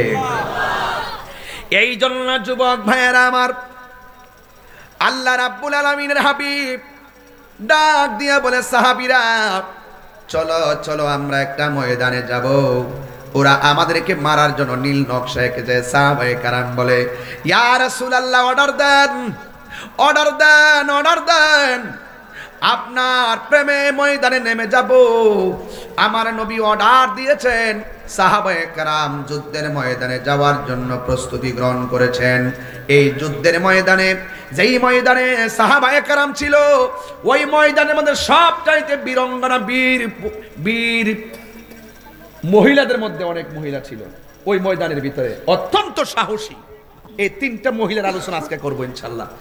ওই মহিলারা কত ধৈর্যশীল ছিল ওই মাঠের মধ্যে, এই বিষয়টা একটু আলোচনা করবো ইনশাল্লাহ। বলবেন না কেন? রাসূল পাকের একজন ফুফু ছিল, এটাও আমি বলবো ইনশাল্লাহ। আলহামদুলিল্লাহ কোন। সাদ ইবনে মুআজ, ওর মার একটা ঘটনা বলবো ইনশাআল্লাহ। ইনশাআল্লাহ কোন না? এই যুদ্ধের ময়দানে যদি সময়টা মিলাইতে পারি আর ওয়াদের ফিনিশিংটা যদি টানতে পারি ইনশাআল্লাহ। এই জন্য শুরু থেকে না ধরলে যুব সমাজ কিছু বুঝবে না, ঘটনা মাঝখান দিয়ে বললে বোঝা যায় না, শুরু লাগে। এই জন্য রাসূল ডাক দিয়ে, সাহাবারা আমরা চলে যাব, ওরা বদরের যুদ্ধের প্রতিশোধ নেওয়ার জন্য আমাদের বিরুদ্ধে লেগে গেছে। তোমাদের হিম্মত আসেনি, তোমাদের শক্তি আসেনি, তোমাদের সাহস আসেনি। ইয়া রাসূলুল্লাহ, ইয়া হাবিবাল্লাহ, নবী গো, হয়তো আমাদের জীবনটা চলে যাবে, এরপরও আমরা কাফেরদের বিরুদ্ধে ময়দানের মধ্যে লড়ে যাব। এক মহিলা দৌড়ায় আসছে, আয়েশা ডাক দিয়া বলে, ইয়া রাসূলুল্লাহ, ইয়া হাবিবাল্লাহ, নবী গো, আপনি শুধুমাত্র যাবেন, একলা নয়, মেহেরবানি করে আমরা মহিলারাও যাব। আমার নবী ডাক দিয়া কয়, মা তোমার স্বামী আসেনি? রাসূলকে মহিলা ডাক দিয়া কয়, ইয়া রাসূলুল্লাহ, স্বামী আছে। আল্লাহর হাবিব ডাক দিয়া বলে, তুমি তোমার স্বামীর খেদমত করো। মহিলা স্বামীর খেদমতের জন্য চলে যাবেন, আর যাওয়ার সময় ডাক দিয়ে বলে, নবী গো, ইয়া রাসূলুল্লাহ, নবী গো, কাফেররা আপনাকে মারার জন্য ছক এঁকেছে। ইয়া রাসূলুল্লাহ, নবী গো, ইসলামের নাম নিশানা মুছে ফেলার জন্য ছক এঁকেছে। ইয়া রাসূলুল্লাহ, আমার তো মন চাচ্ছে আমি যাব। ও ইয়া রাসূলুল্লাহ, আমাকে একটু নিয়ে যান না। ইন দি মিন টাইমে নবী ডাক দিয়ে কয়, মা আপনি আপনার স্বামীর খেদমতে চলে যান। এবার মহিলাটা ডাক দিয়ে কয়, ইয়া রাসূলুল্লাহ, ইয়া হাবিবাল্লাহ, নবী, আপনি যদি আমাকে স্বামীর খেদমতের কথা বলেন, আমি আমার স্বামীর খেদমতে চলে যাব, কিন্তু আপনার কাছে আমার একটা চাওয়া আছে, আমার একটা সন্তান আছে, এই সন্তানটারে আপনি যুদ্ধের ময়দানে নিয়ে যাবেন। আমার নবী ডাক দিয়ে কয়, মা তোমার সন্তানের তো যুদ্ধে যাওয়ার বয়স হয় না, তোমার সন্তানকে আমি নিয়ে কি করব? যুদ্ধের ময়দানে নিলে ওই যুদ্ধের ময়দানে যুদ্ধ করব নাকি তোমার সন্তান রাখবো? এবার মহিলাটা ডাক দিয়ে, ইয়া ইয়া রাসূলুল্লাহ, আমি জানি আমার সন্তানের নামাজের বয়স হয় নাই, আমি জানি আমার সন্তানের উপরে রোজা ফরজ হয় নাই, আমি জানি আমার সন্তানের উপরে জিহাদ ফরজ হয় নাই, এরপর আমার সন্তানটাকে সাহাবার কোলের মধ্যে রাখবেন না, আমার সন্তানটারে আপনি নবীর কোলের মধ্যে রাখবেন। নবী আমার ডাক দিয়া বলে, মা তোমার সন্তানটা আমার কোলে রাখলে যুদ্ধ করতে অসুবিধা হবে। ওই মুহূর্তে মহিলাটা ডাক দিয়ে কই, তারপর আপনার কোলে রাখবেন। নবী আমার ডাক দিয়ে, কেন কেন? ওই মহিলাটা ডাক দিয়া বলে, ইয়া রাসূলুল্লাহ, যুদ্ধের ময়দানে যাওয়ার পরে আমার সন্তানটাকে আপনার কোলের মধ্যে রাখবেন।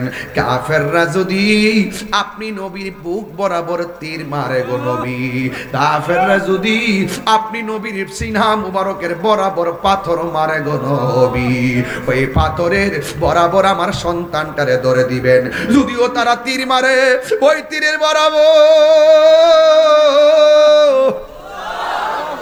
ইয়া রাসূলুল্লাহ, ইয়া হাবিবাল্লাহ, ও নবী গো, ওই তীরের বরাবর আমার জাদু মনিটারে দইরা দিবেন।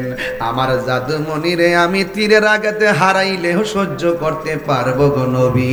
আপনি নবীর বদন মুবারকে একটা পাথরের আঘাত লাগলে আমি সহ্য করতে পারবো না। আর জোরে করে ইয়া রাসূলুল্লাহ। এটারে বলে ভালোবাসা। লা ইউমিনু আহাদুকুম হাত্তা আসনা বাবা আত্তা কুনা হাব্বা ইলাইহি মিন ওয়ালিদিহি ওয়া ওয়ালাদিহি ওয়ান নাসি আজমাইন। নবীকে মায়ের চাইতে বেশি ভালোবাসতে হবে, নবীকে বাবার চাইতে বেশি ভালোবাসতে হবে, নবীকে সন্তানের চাইতে বেশি ভালোবাসতে হবে, ওয়ান নাসি আজমাইন, সকল মানুষের চাইতে নবীকে বেশি ভালোবাসতে হবে। তাইলে আপনার নামটা ইমানের খাতায় উঠবে। কথা বলেন ঠিক কিনা?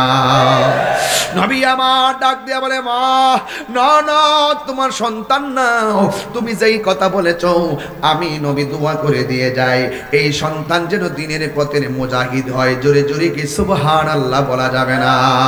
ও বন্ধুরে, ও যুবকের দল, এবার আমার নবী আপনার নবী যুদ্ধের ময়দানে গিয়েছে। যুদ্ধের ময়দানে যাওয়ার পরে এই যে মাহফিলটা করবেন, প্যান্ডেলটা কত বাই কত করবেন, মাপ নিছে কি নিছে না? কথা কনে কথা কনে কথা না। এই মাহফিলের গেট করবেন কিভাবে আর লাইটিং লাগাবেন কিভাবে, একটা মাপ আছে। কিন্তু যুবক ভাইরা আমার নবী ওই যুদ্ধের ময়দানে যাইয়া একটা রুট ম্যাপ তৈরি করেছেন। ওই রুট ম্যাপটা কি ছিল জানুনি?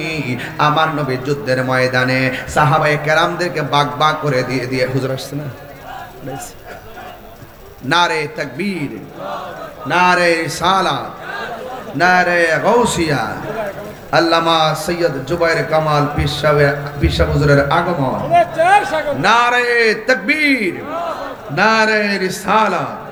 এই সাউন্ডটা ঠিক করতে হবে, সাউন্ডটা ঠিক করতে হবে, সাউন্ড কোনটা খায়লা একটু চিকন করে সুন্দর করে সফট করে দাও। নারে তাকবীর, নারে রিসালাত, আরে আমরা আরে কইতাম ও জুবাইর কামাল পীর হুজুরের আগমন, নারে তাকবীর।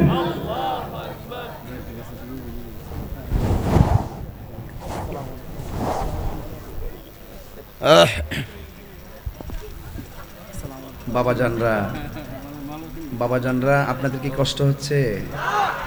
আপনারা কি ঘুমিয়ে গেছেন? আমি যে আলোচনা করতেছি আপনাদের বুঝতে অসুবিধা হইতেছে? আমি কিন্তু আস্তে আস্তে জায়গায় চলে আসতেছি, ইনশাল্লাহ। কর না কেন?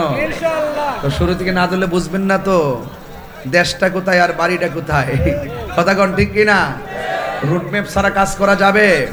আমার নবী যে একজন নবী ছিলেন, তিনি কেমন সামরিক যোদ্ধা ছিলেন, তিনি কিভাবে শুধুমাত্র নবী যে ছিলেন নয়, রাসূল পাকের মাঝে ছিলেন সম্পূর্ণ দুনিয়ার যাবতীয় উতীত বিজাওয়ামিল কালিমে, সকল ভাষাগত যত জ্ঞান আছে সব জ্ঞান আপনারা জবান খুলে কোন রাসূলুল্লাহর সিনার মধ্যে দিয়েছেন কে?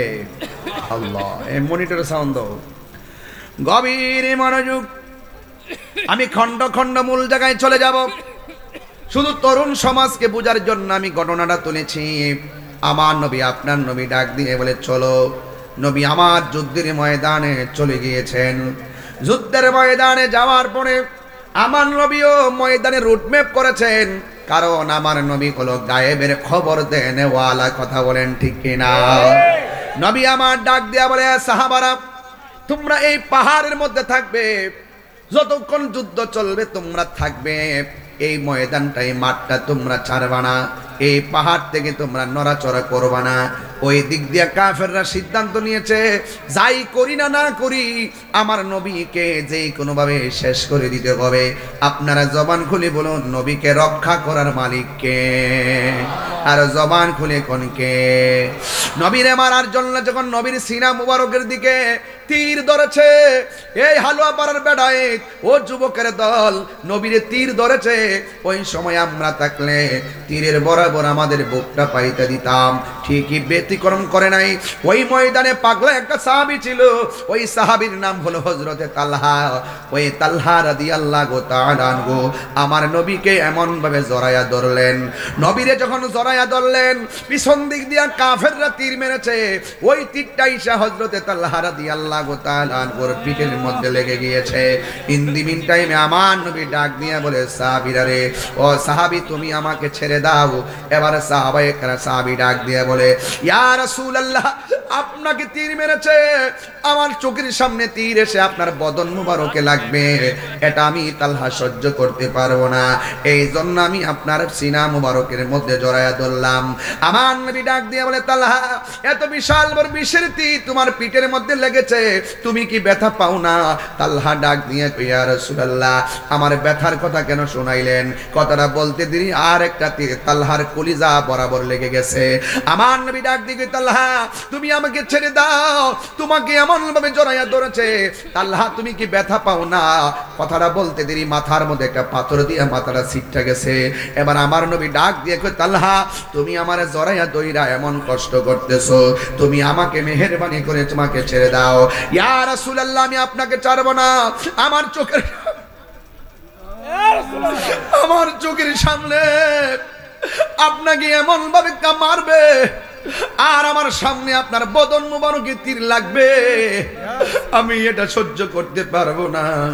ইয়া রাসূলুল্লাহ ইয়া হাবিবাল্লাহ নবী গো, আমার বেয়াদবি মাফ করবেন, আমাকে বেয়াদবি মাফ করবেন, আমি তালহা সহ্য করতে পারবো না। জন্ম আমার নবীর যুগে হলে কেমন হতো, জন্ম আমার নবীর যুগে হলে কেমন হতো, দুনয়নে রাসূল পাক দেখলে কেমন হতো, দুনয়নে দেখলে কেমন হতো, জন্ম আমার নবীর যুগে হলে কেমন হতো, আসিত বেশে হযরতে বেলালের মধুর আযান, সে আজানে ছিল এমন প্রেম মুগ্ধ রহমান, আসিত ভেসে হযরতে বেলালের মধুর আযান, সেই আজানে ছিল এমন প্রেম মুগ্ধ রহমান, দয়াল নবীর পিছে নামাজ পড়লে কেমন হতো, দয়াল নবীর পিছে নামাজ পড়লে কেমন হতো, দুনয়নে রাসূল পাক দেখলে কেমন হতো,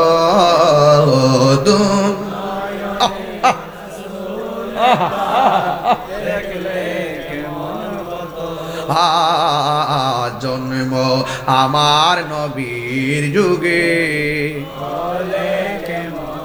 হায় রে, ও আমার হালুয়া পাড়ার বাবা, ওই সাহাবীর বডির মধ্যে তীর, আমার নবী বলে, তালহা তুমি কি ব্যথা পাও না? তালহা রাদিয়াল্লাহু তাআলা আনহু একটা মুচকি হাসি মারলেন। সুবহানাল্লাহ কই না রে? আপনারা জবান খুলে বলেন, তীর খাইলে কি হাসি আসে নাকি? আমার নবী ডাক দিয়ে কয়, তালহা এত বিষের তীর খাওয়ার পরেও তোমার মুখের মধ্যে কেন হাসি? আমিও যদি বলি আপনাদের চেহারায় কেন এত হাসি? রাত্র গভীর হয়ে গেছে, কোনো চোখের মধ্যে ঘুম নাই, মুখে ঠোঁটে শুধুমাত্র প্রেমের হাসি। আপনারা বলবেন আমি নবীকে জানের চাইতে বেশি ভালোবাসি, ঠিক কি না বলেন? এবার আমার নবী বলে, তালহা তুমি কেন আমাকে এমন ভাবে জড়াইয়া বিষের তীর লইয়া কেন তুমি হাসতেছ? এই তালহা ডাক দিয়ে কই, নবী গো, আপনি আমাকে ব্যথার কথা বলেছেন তাই আমি হাসতেছি।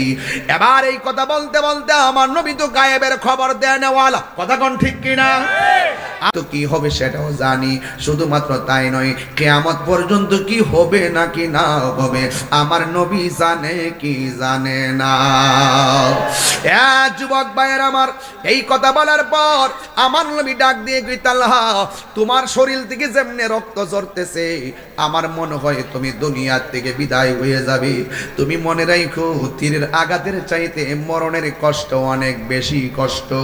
মরণের চিঠি যখন আসবে আমার, কালিমার তালকিন দিও বারে বার, মরণের কোন আসবে আমার, কালিমার তালকিন দিও বারে বার, প্রাণ ভরে দেখব চেহারা তোমার, প্রাণ ভরে চেহারা তোমার, ডেকে নাও রওজা তোমার রাসূলুল্লাহ,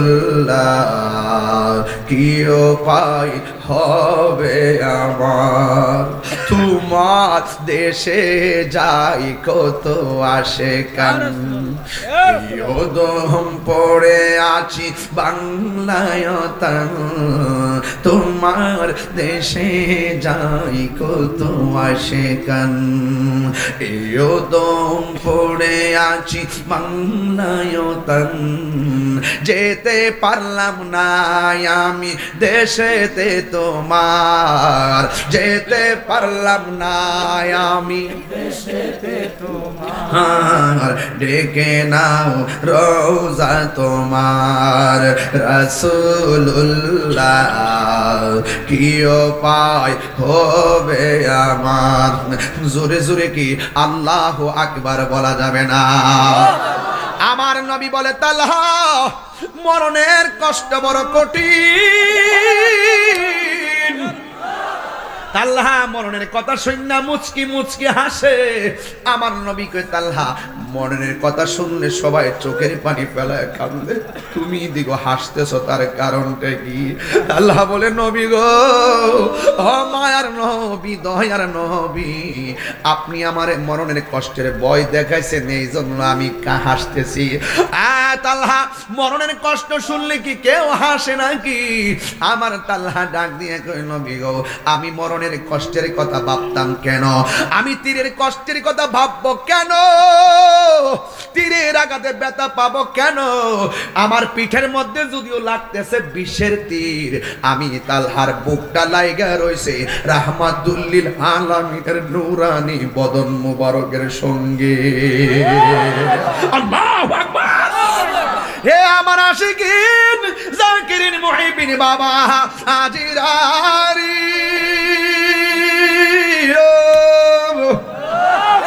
আমার নবী ডাক দিয়ে কই, তালহা তুমি যে বিষের তীরের আঘাত পাও না, তোমার বুকটা আমার সিনা মুবারকের সঙ্গে লেগে আছে। ও তালহা, তোমাকে তোমার যদি মরণ হয়, তীরের আঘাতের চাইতে মরণ যন্ত্রণা বড় কঠিন। তালহা আরো আগের চাইতে বেশি বেশি মুচকি মুচকি হাসে। আমার নবী বলে, মরণের কথা শুনলা তুমি কেন হাসতেছ? তালহা ডাক দিয়া কই, নবী গো, ও নবী, মরণের কষ্ট আমার দেখাইতাছেন কি লাইগা? যেই তালহার চোখের সামনে আমার মুস্তাফা নূরের নবী দাঁড়ায়া রইছে। ইয়া রাসূলুল্লাহ, নবী গো, ও মায়ার নবী, যেই তালহার চোখের সামনে নবীর চেহারা মুবারক, যেই তালহা নবীর জড়ায়া দইরা রাখছে, যেই তালহা নবীর জড়ায়া ধরে রাখছে, আমি কেন মরণের ভয় করতাম গো নবী? এমন জীবন আমরার হালুয়া পাড়ার পাগলদের নসিব হইবনি, এমন দিদার আমরা পাবনি গো নবী। জীবনে কত ঘাটে ঘাটে মাঠে মাঠে নিশীথে রজনী দিনে রাইতে কত নবী নবী করলাম, কোনদিন তো আমরা নবী দেখলাম না। ইয়া রাসূলুল্লাহ উনজুর হালানা, ইয়া হাবিবাল্লাহ ইসমা ক্বালানা, ইয়া রাসূলুল্লাহ উনজুর হালানা। নবী গো তাকায়া দেখেন না, হালুয়া পাড়ার মানুষগুলা নবী নবী করলে কেমন পাগল হয়ে যায়, কিন্তু মদিনায় যাইতে পারে না, টাকা নাই। মদিনা যাইতে পারে না, পাসপোর্ট নাই। মদিনা যাইতে পারে না, বিমান ভাড়া নাই। কিন্তু এই হালুয়া পাড়া বইসা বইসা নবী নবী কইরা কান্দে। আগে ছিল 1.5 লাখ টাকা, এরপরে গেছে 3.5 লাখ টাকা, এখন হয়ে গেছে 6.5 লাখ টাকা। 6 লাখ টাকা তো আমরা 10 বছরও জমাইতাম পারি না। আমাদের মনটা তো মদিনায় যাইতে চাই, কিন্তু মদিনায় তো আমরা যাইতে পারি না। এখন আমাদের কি অবস্থা হবে? স্বাদ আছে, সাধ্য নাই। এ হালুয়া পাড়ার বেড়ায় ও যুবক ভাইয়েরা, ও মুরব্বী বাবারা, চিন্তা কইরেন না। আল্লাহর কসম কইরা বলি, এই হালুয়া পাড়া থেকে নবী নবী করতে থাকেন। মাঝে মাঝে রাতের বেলা ওযু করবেন, ওযু কইরা দুরূদ শরীফ পড়বেন, ডান কাতইয়া শুইয়া আল্লাহুম্মা সাল্লি আলা মুহাম্মাদিন ওয়া আলা আলি সাইয়্যিদিনা মুহাম্মাদিন নাবিয়্যিল উম্মি ওয়া আলিহি ওয়া সাহাবিহি ওয়া বারাক ওয়া সাল্লিম বিআদাদি কুল্লি শাইইন মালুমিল্লাত কামা তুহিব্বু রাব্বানা ওয়া তারদা। এইভাবে যদি ডান কাত হইয়া ওযু কইরা 40টা দিন পর্যন্ত নবীর উপরে দুরূদটা মহব্বতে পয়রা পয়রা ঘুমায়া যান, দেখবেন টাকা না থাকতে পারে, পয়সা না থাকতে পারে, এই দুরূদের ঢঙ্কার কারণে আর মহব্বতের কারণে আপনারা জবান খুললা বলেন, আমার নবী হালুয়া পাড়ার প্রেমিকের বাঙ্গা ঘরে আসার ক্ষমতা আছে না নাই? আর জবান খুলে কোন আছে না নাই? এই জন্য যুবক টেনশন করেন না, পায়ের মধ্যে হাত দিয়া বইলা দিয়া যায়, আমার নবীর ভালোবাসার নাম ঈমান। ইন দি মিন টাইমে আমার নবী সাহাবায়ে কেরামদেরকে ডাক দিয়ে বলে, এ সাহাবারা, ওই যে পাহাড়টা দেখা যায়, ওই উহুদ পাহাড়টা তোমরা ছাইরো না। এই জায়গাটা ছাড়লে বিপদ হইতে পারে। তোমাদের যত ধরনের স্বর্ণ হোক না কেন, যত ধরনের কি হয় গনিমতের মালই হোক না কেন, যুদ্ধের জয় পরাজয় পরে, কিন্তু এই জায়গাটা কোনোভাবেই ছাড়বা না। কিন্তু সাহাবায়ে কেরাম সেখানে দাঁড়ায় রইছে। মুসলমানদের মধ্যে সাহাবীরা যুদ্ধ শুরু করলো, আমার নবীও যুদ্ধ শুরু করলো। এমন ভাবে যুদ্ধ শুরু করলো, আমার নবী আপনার নবীরে ওই যুদ্ধের ময়দানে যখন তারা মারার জন্য প্ল্যান নিল, আপনারা জবান খুলে নবীজিকে রক্ষা করার মালিক কে? ওই যুদ্ধের ময়দানে নবী পাক সাল্লাল্লাহু আলাইহি সাল্লামের দন্ত মুবারকটা ভেঙে ফেলে দিয়েছিল, হেলমেট মুবারকটা ভাঙা নবীর মাথা মুবারকের মধ্যে ঢুকে গিয়েছিল। যেই নবীর বদনে মশা মাছি বসে নাই, ওই নবীর বদনে তারা পাথর মেরেছিল, ওই নবীকে তারা রক্তাক্ত করেছিল। ওই নবীজি গর্তের মধ্যে পড়ে গেছে। কাফেররা বলছে, কুতিলা মুহাম্মদ, নবীজিকে মেরে ফেলা হয়েছে। জোরে জোরে কন্না নাউজুবিল্লাহ। এইরকম ভাবে তারা গুজব ছড়াইয়া দিছে। এই গুজব কিন্তু নতুন না, গুজব বড় পুরান জিনিস। এই জন্য যুবক ভাইরা, এক মহিলা একটা দৌড় মারছে, শাড়ির আঁচলটারে মাটির মধ্যে খেসরাইয়া দৌড় মারছে। একজন ডাক দিয়া কই, তুমি কোথায় যাও? কই, আমি যুদ্ধের ময়দানে যাই। কই, তোমার স্বামী তো যুদ্ধের ময়দানে শহীদ হয়ে গেছে। এই মহিলাটা কই, শুনলাম। এবার একটু সামনে গেল, এবার জিগাই, তুমি কোথায় যাও? কই, আমি যুদ্ধের ময়দানে যাই। কই, তোমার সন্তানটা তো শহীদ হয়ে গেছে। আবার সন্তানটারে শহীদ হওয়ার খবর শুই না, আবার যখন সামনে চলে গেছে রে বাবা, এবার আরেকটা কাফেলা ডাক দিয়ে কয়, তুমি কোথায় যাইতেছো? কই, আমি তো একটু যুদ্ধের ময়দানে যাই। কই, তোমার 2টা সন্তান আর স্বামী শহীদ হয়ে গেছে। এই মহিলাটা কেমন সাহসী, এই মহিলাটা কেমন বাগিনী, এই মহিলাটা কেমন জিহাদের পাগল, এই মহিলাটা কেমন নবীর পাগল। ওই মহিলাটা ডাক দিয়ে কয়, আমার স্বামী শহীদ হইছে, আমারে খবর দিয়েছ। আমার সন্তান শহীদ হয়েছে, আমাকে খবর দিয়েছ। আমার সন্তান 2টা মরে গেছে, আমারে খবর দিয়েছ। একটা বার দিয়ে এই কথা বললা না। আমার জানের জান প্রাণের প্রাণ নবীজি কেমন আছে। এটার নাম হলো ভালোবাসা।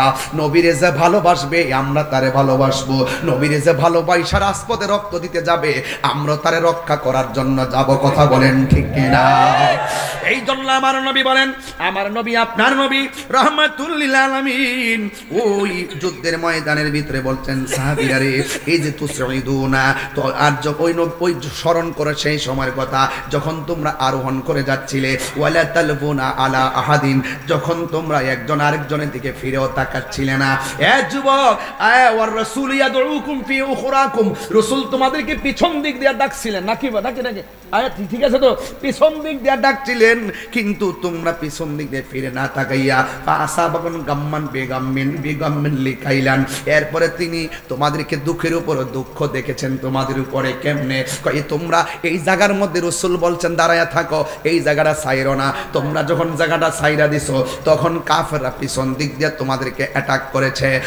যুবক ভাইয়ের আমার, দেখেন নেতার নেতৃত্ব, যিনি নেতৃত্ব দিবেন তার কথা মানতে হবে। কথা বলেন ঠিক কিনা? আমার নবী হলো সাইয়্যিদুল মুরসালিন, আমার নবী হলো সর্দার, এই সর্দারের কথা মানতে হবে। কারণ সাহাবারা তো জানে না এই জায়গা থাকলে কি হবে আর ময়দান ছাইরা দিলে কি হবে, কারণ আমার নবী তো বালা কইরা জানতো এই জায়গা যদি ছাইরা দাও যুদ্ধ বিজয়ের ধার প্রান্তে গেলেও আমরা বিজয়টা ধরে রাখতে পারবো না। এই জন্য যুবক ভাইয়েরা আমার, রাসূল বলছেন তোমরা দাঁড়ায়া থাকো। এই দিক দিয়ে নবী পাক সাল্লাল্লাহু তাআলা আলাইহি ওয়াসাল্লামকে দেখার জন্য হযরতে সাদ ইবনে মুআযের মা গেলেন নবীর কাছে। নবীর কাছে যাইয়া দেখে আমার নবী পাক সাল্লাল্লাহু আলাইহি ওয়াসাল্লাম একটা ঘোড়ার মধ্যে বসে আছে। সাদ ইবনে মুআয রাদিয়াল্লাহু তাআলা আনহু বলতেছেন, তিনি বলতেছেন ওই সাদ ইবনে মুআযের আম্মা জান ওই সাদকে দেখার জন্য, নবীকে দেখার জন্য দৌড় মারছে। ওরা বলছে কুতিলা মুহাম্মদ, নবীজিকে মেরে ফেলা হয়েছে। দোকানপাটে বাড়ি ঘরে রাঙ্গে নাই, বিক্ষিপ্ত অবস্থায় যারা এখনো এলোমেলো ভাবে ঘোরাফেরা করছেন, আমি অধম গিয়াসউদ্দিন আত-তাহিরি, রাত প্রায় 1টার সময় আপনাদেরকে বিনীতভাবে অনুরোধ করে বলছি, আল্লাহ এবং তার হাবিবে পাক সাল্লাল্লাহু আলাইহি ওয়াসাল্লামের মহব্বতে আজিম হোসেন হালুয়াপাড়া নূরে মদিনা সুন্নি যুব সংঘের উদ্যোগে 15তম ঐতিহাসিক সুন্নি মহাসম্মেলনে চলে আসুন। এই মুহূর্তে আমরা যারা মলতার বাজারে অপেক্ষা করছি, বসে আছি, আল্লাহ পাক যেন আমাদের সকলকে কবুল করে বলি আমিন। সালাতু ওয়াসসালামু আলাইকা ইয়া রাসূলুল্লাহ,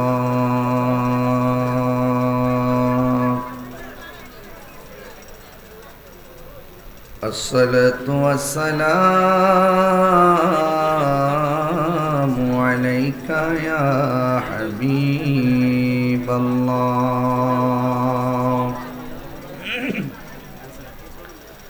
আসসালাতু ওয়াসসালামু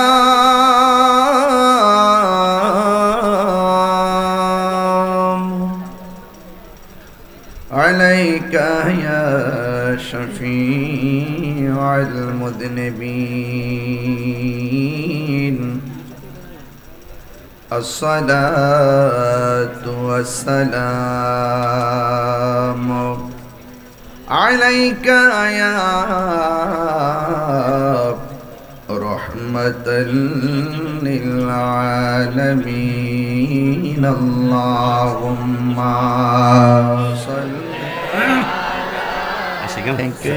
আচ্ছা এই হুজুরে নিয়ে যাও। وعلى آل سيدنا, আমার মোবাইলটা লাগবে, মোহাম্মদে বলুন আল্লাহুম্মা সাল্লি আলা মাওলানা মুহাম্মদ ওয়া আলা আলি সাইয়্যিদিনা।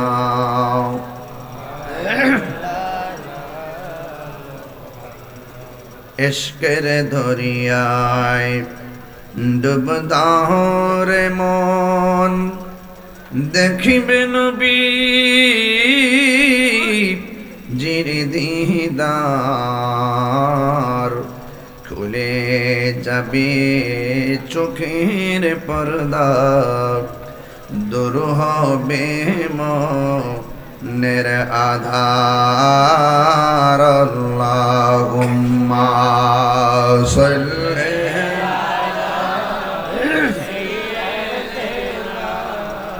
মাওলানা মুহাম্মদ ওয়া আলা আলি দিনা মাওলানা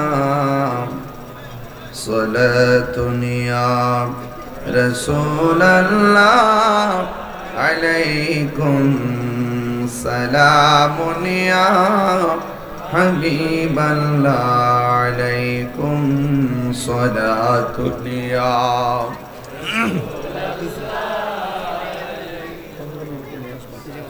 সালামুন ইয়া হাবিবাল্লাহ। जलवा गर हो जलवाए नूर खुदा, जलवा गर हो नूर मोहम्मद मुस्तफा सलातुन या रसूल कुम सलामुन या हबीबल्लाह अलैकुम बलगल उला बिकमालिही कशफत दुजा बिजमालिही हसनत जमीउ खिसालिही हसनत जमीउ खिसालिही सल्लु अलैहि व आलिही सल्लु अलैहि व आलिहि अल्लाहुम्मा सल्लि व सल्लिम व बारिक अलैहि। সকলে পড়ি আলহামদুলিল্লাহ। উপস্থিত মাধবপুর উপজেলাধীন হালুয়াপাড়া নুরি মদিনা সুন্নি যুব সংঘের উদ্যোগে 15তম ঐতিহাসিক সুন্নি কনফারেন্স, সভাপতি আলহাজ সৈয়দ শরীফুর রহমান সাহেব খান্দুর হাবিলি, সহসভাপতি আল্লামা আব্দুল মান্নান মির্জা সাহেব মদদুল্লাহুল আলী, মৌলানা কাজী উলিউর রহমান খান সাহেব মদদুল্লাহুল আলী, সভারত্নত্রয় সৈয়দ জিয়াউল কামাল জাকারিয়া পীর সাহেব হুজুর, আল্লাহ সৈয়দ জুবাইর কামাল পীর সাহেব হুজুর, সৈয়দ রেজাউল কামাল ওয়াসিম পীর সাহেব হুজুর খান্দুর হাবিলি। আমার পূর্বে প্রথিতযশা অনেক উলামায়ে কেরাম আলোচনা করেছেন, বিশেষ করে মাওলানা আব্দুর রহমান রেজভী সুন্নি আল কাদরি সাহেব এবং সারা বাংলার জননন্দিত ওয়াইজিন বিশিষ্ট ইসলামী চিন্তাবিদ আমার অত্যন্ত স্নেহাস্পদ মাওলানা মুফতি গোলাম রব্বানী কাশিমি সাহেব। আরও আলোচনা করেছেন নবযুগের তরুণ তেজস্বী বক্তা স্নেহাস্পদ মাওলানা জহিরুল ইসলাম জাইরি সাহেব সহ ওয়া মুবাল্লিগিন উলামায়ে কেরাম। যে আল্লাহ রাব্বুল আলামিন আমাদের সকলকে আজকের এই সুন্নি মহাসম্মেলনে উপস্থিত হওয়ার তৌফিক দিয়েছেন, সেই জন্যে শুকরিয়া তান সকলে পড়ুন আলহামদুলিল্লাহ। লাখ কোটি দরুদ ও সালাম ওই নবীর নূরানি কদম মোবারকে, যিনি হায়াতুন নবী, নূর নবী, গায়বের খবর দেনেওয়ালা হুজুর উপর নূর সাল্লাল্লাহু আলাইহি ওয়াসাল্লামের উম্মত হিসাবে আল্লাহ পাক আমাদের সকলকে কবুল করেছেন। এই জন্যে শুকরিয়া তান আবারও পড়ি আলহামদুলিল্লাহ। ইন্তেজামিয়া কমিটির পক্ষ থেকে আমাকে একটি কোরআনুল কারীমের 30 পারা কোরআনুল কারীমের সূরা আল ইমরানের আয়াত নাম্বার 153 আলোকে কিছু কথা বলার জন্য আমাকে অনুরোধ করেছেন। গভীর রজনী হওয়ায় খুতবার মাঝে সে আয়াতের অবতারণা আমি করিনি। ইনশাআল্লাহ কিছুক্ষণের মধ্যেই আমি এই আয়াতের প্রেক্ষাপট আপনাদের সামনে তুলে ধরব।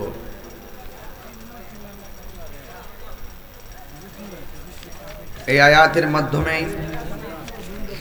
আমরা প্রমাণ করব আস-সাবরু মিফতাহুল ফালাহ, ধৈর্য হলো সাফল্যের চাবিকাঠি। ধৈর্য যদি না থাকে, হতাশার হাতছানি থেকে কাঙ্ক্ষিত অনেক কিছু আমাদের হাত থেকে চলে যেতে পারে। আর ধৈর্য যদি থাকে, এই ধৈর্যের মাধ্যমে আমরা অনেক ফলপ্রসূ কাঙ্ক্ষিত ফলাফল অর্জন করতে পারব। আল্লাহ রাব্বুল আলামিন ধৈর্যশীলদের সঙ্গেই রয়েছেন। এই আয়াতের আলোকে আমি আপনাদের সামনে আয়াতের অর্থের দিকে পড়ে যাব, কিন্তু মূলত যে উপলক্ষে আমাকে আজ থেকে অনেকদিন আগে এই পোস্টারটা দিয়েছিল, কিন্তু আমি দেখার সুযোগ হয়নি। প্রতিদিন 3টা মাহফিল করি, কোন জায়গায় কোন মাহফিল কোন বিষয় দিয়ে এগুলো দেখার সুযোগ হয় না।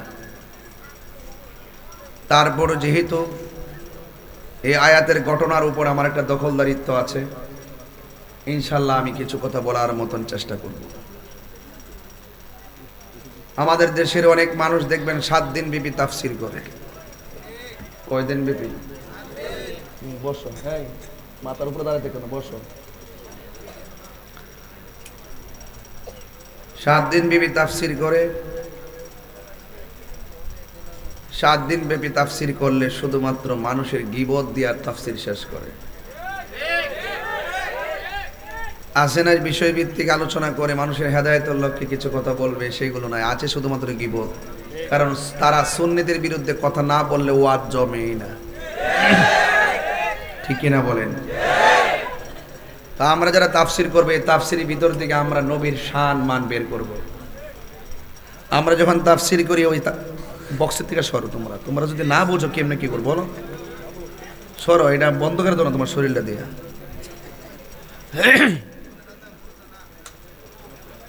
ভাইয়েরা আমার,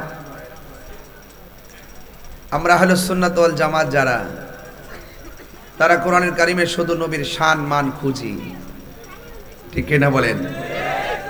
আর আহলুস সুন্নাত ওয়াল জামাতের বাহিরে যারা আছে, তারা যত রাসূলকে ছোট করে তুলে ধরার জন্য শুধুমাত্র অপচেষ্টা করে।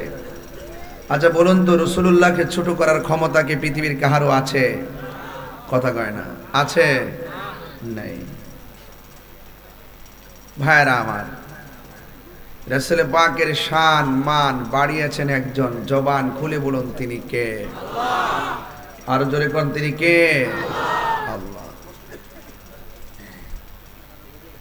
এই জন্য রাসূল পাক নিজের মন গড়া কোনো কথাই বলে না। রাসূলুল্লাহর কথা আল্লাহর কথা। ওয়া মা ইয়ানতিকু আনিল হাওয়া ইন হুয়া ইল্লা ওয়াহয়ু ইউহা। নবীজি যখন জবানের কথা বলবেন, আপনার জন্য যদি আদেশ হয়, সেটা নবীর আদেশ নয়, সেটা স্বয়ং আল্লাহর আদেশ। কথা বলেন ঠিক কিনা? কারণ রাসূল নিজের মন গড়া কিছুই বলে না। এই জন্য রাসূল যখন বলবে এখানে দাঁড়ায়া থাকো, দাঁড়ায়া থাকার নামই ঈমান। এই জায়গা পরিত্যাগ করবা না, এখান থেকে পরিত্যাগ করলে মুসিবত আছে। এই জন্য সত্যের পথে, হকের পথে দৃঢ়তার সাথে অবিচল থাকতে গেলে আপনাকে ধৈর্য লাগবে। ধৈর্য যার জীবনে থাকবে, হ্যাঁ, বিভিন্ন অফার আসবে আপনার জীবনে, অনেক অফার আসবে। যেমন আমাদের কিন্তু অনেকে অফার দেয়, যদি আমার আদর্শ ছেড়ে দেয় তাইলে আমাকে মাহফিল দিবে, আমাকে মোটা অঙ্কের হাদিয়া দিবে, ডলার দিবে। তাই বলে কি আমি আমার আদর্শ ছেড়ে দিতে পারবো? কারণ সুন্নিরা লাল চক্ষুকে ভয় পায় না। সুন্নিদের চোখের মধ্যে সোনার মদিনাওয়ালার সবুজ গম্বুজের দৃশ্য। এই জন্য আমরা কাউকে ভয় পাই।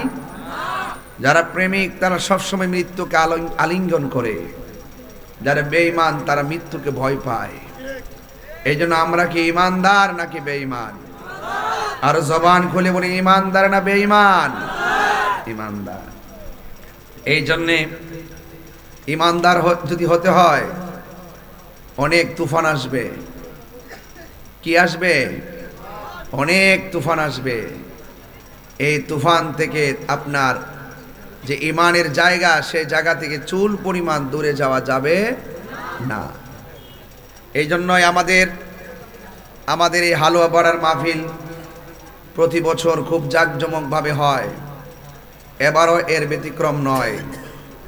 এই জন্যই তো বাতিলরা সব সময় কয় যে আমরা সুন্নিরা নাকি বিরিয়ানি খাইবার পাগল, সিন্নি খাইবার পাগল, জিলাপি খাইবার পাগল। আসলে কি তাই? কি আসলে কি তাই? গত রাত্রে আমি 2টায় মাইক ধরছিলাম, প্রায় 1:30টার পরে। এর আগের দিন ফজর আজান দিছে, স্টেজ থেকে নামছি। এরপরও মানুষ আর মানুষ। তো আমি ওই আজকে আসার সময়ও বলতেছিলাম যে এই মাহফিলটা, হালুয়া পাড়া মাহফিলটা যদি আমার 10টায় মাইক দিত, হেরারের সজাগ রেখে যদি কিছু কইতারতাম, তাহলে মনটার মধ্যে ফুস লইলে আর কি। এখন তো অনেকে ঘুমাই রইছে। ঘুমাই রইছে না? না, আচ্ছা। না এক না রে বাবা, এক না। এই যা আল হক ওয়া যাহাকাল বাতিল, হক আর বাতিল কখনো এক হয় না। এরা সলম পাল্টায়, সলম।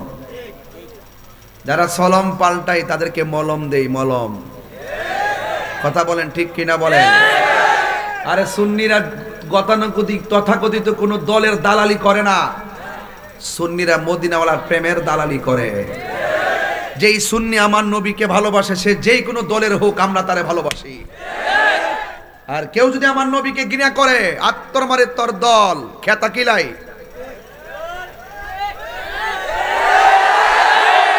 হাত তুলে বল ঠিক কিনা বলো। তোমরা কি মনে করো যে আমরা হারিয়ে গেছি? আমরা হারিয়ে যাবই না ফিলার।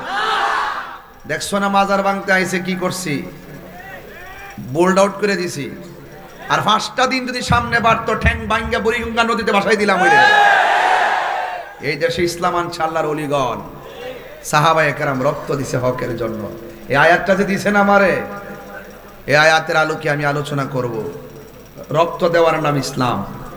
খানকার মধ্যে বসে থেকে তসবিহ টিপার নাম ইসলাম নয়। কথা বলেন ঠিক কিনা বলেন? এই জন্য যুবক ভাইয়ের আমার, হক আর বাতিল কখনো এক হতে পারে না। ঠিক কিনা বলেন ভাইয়ের আমার?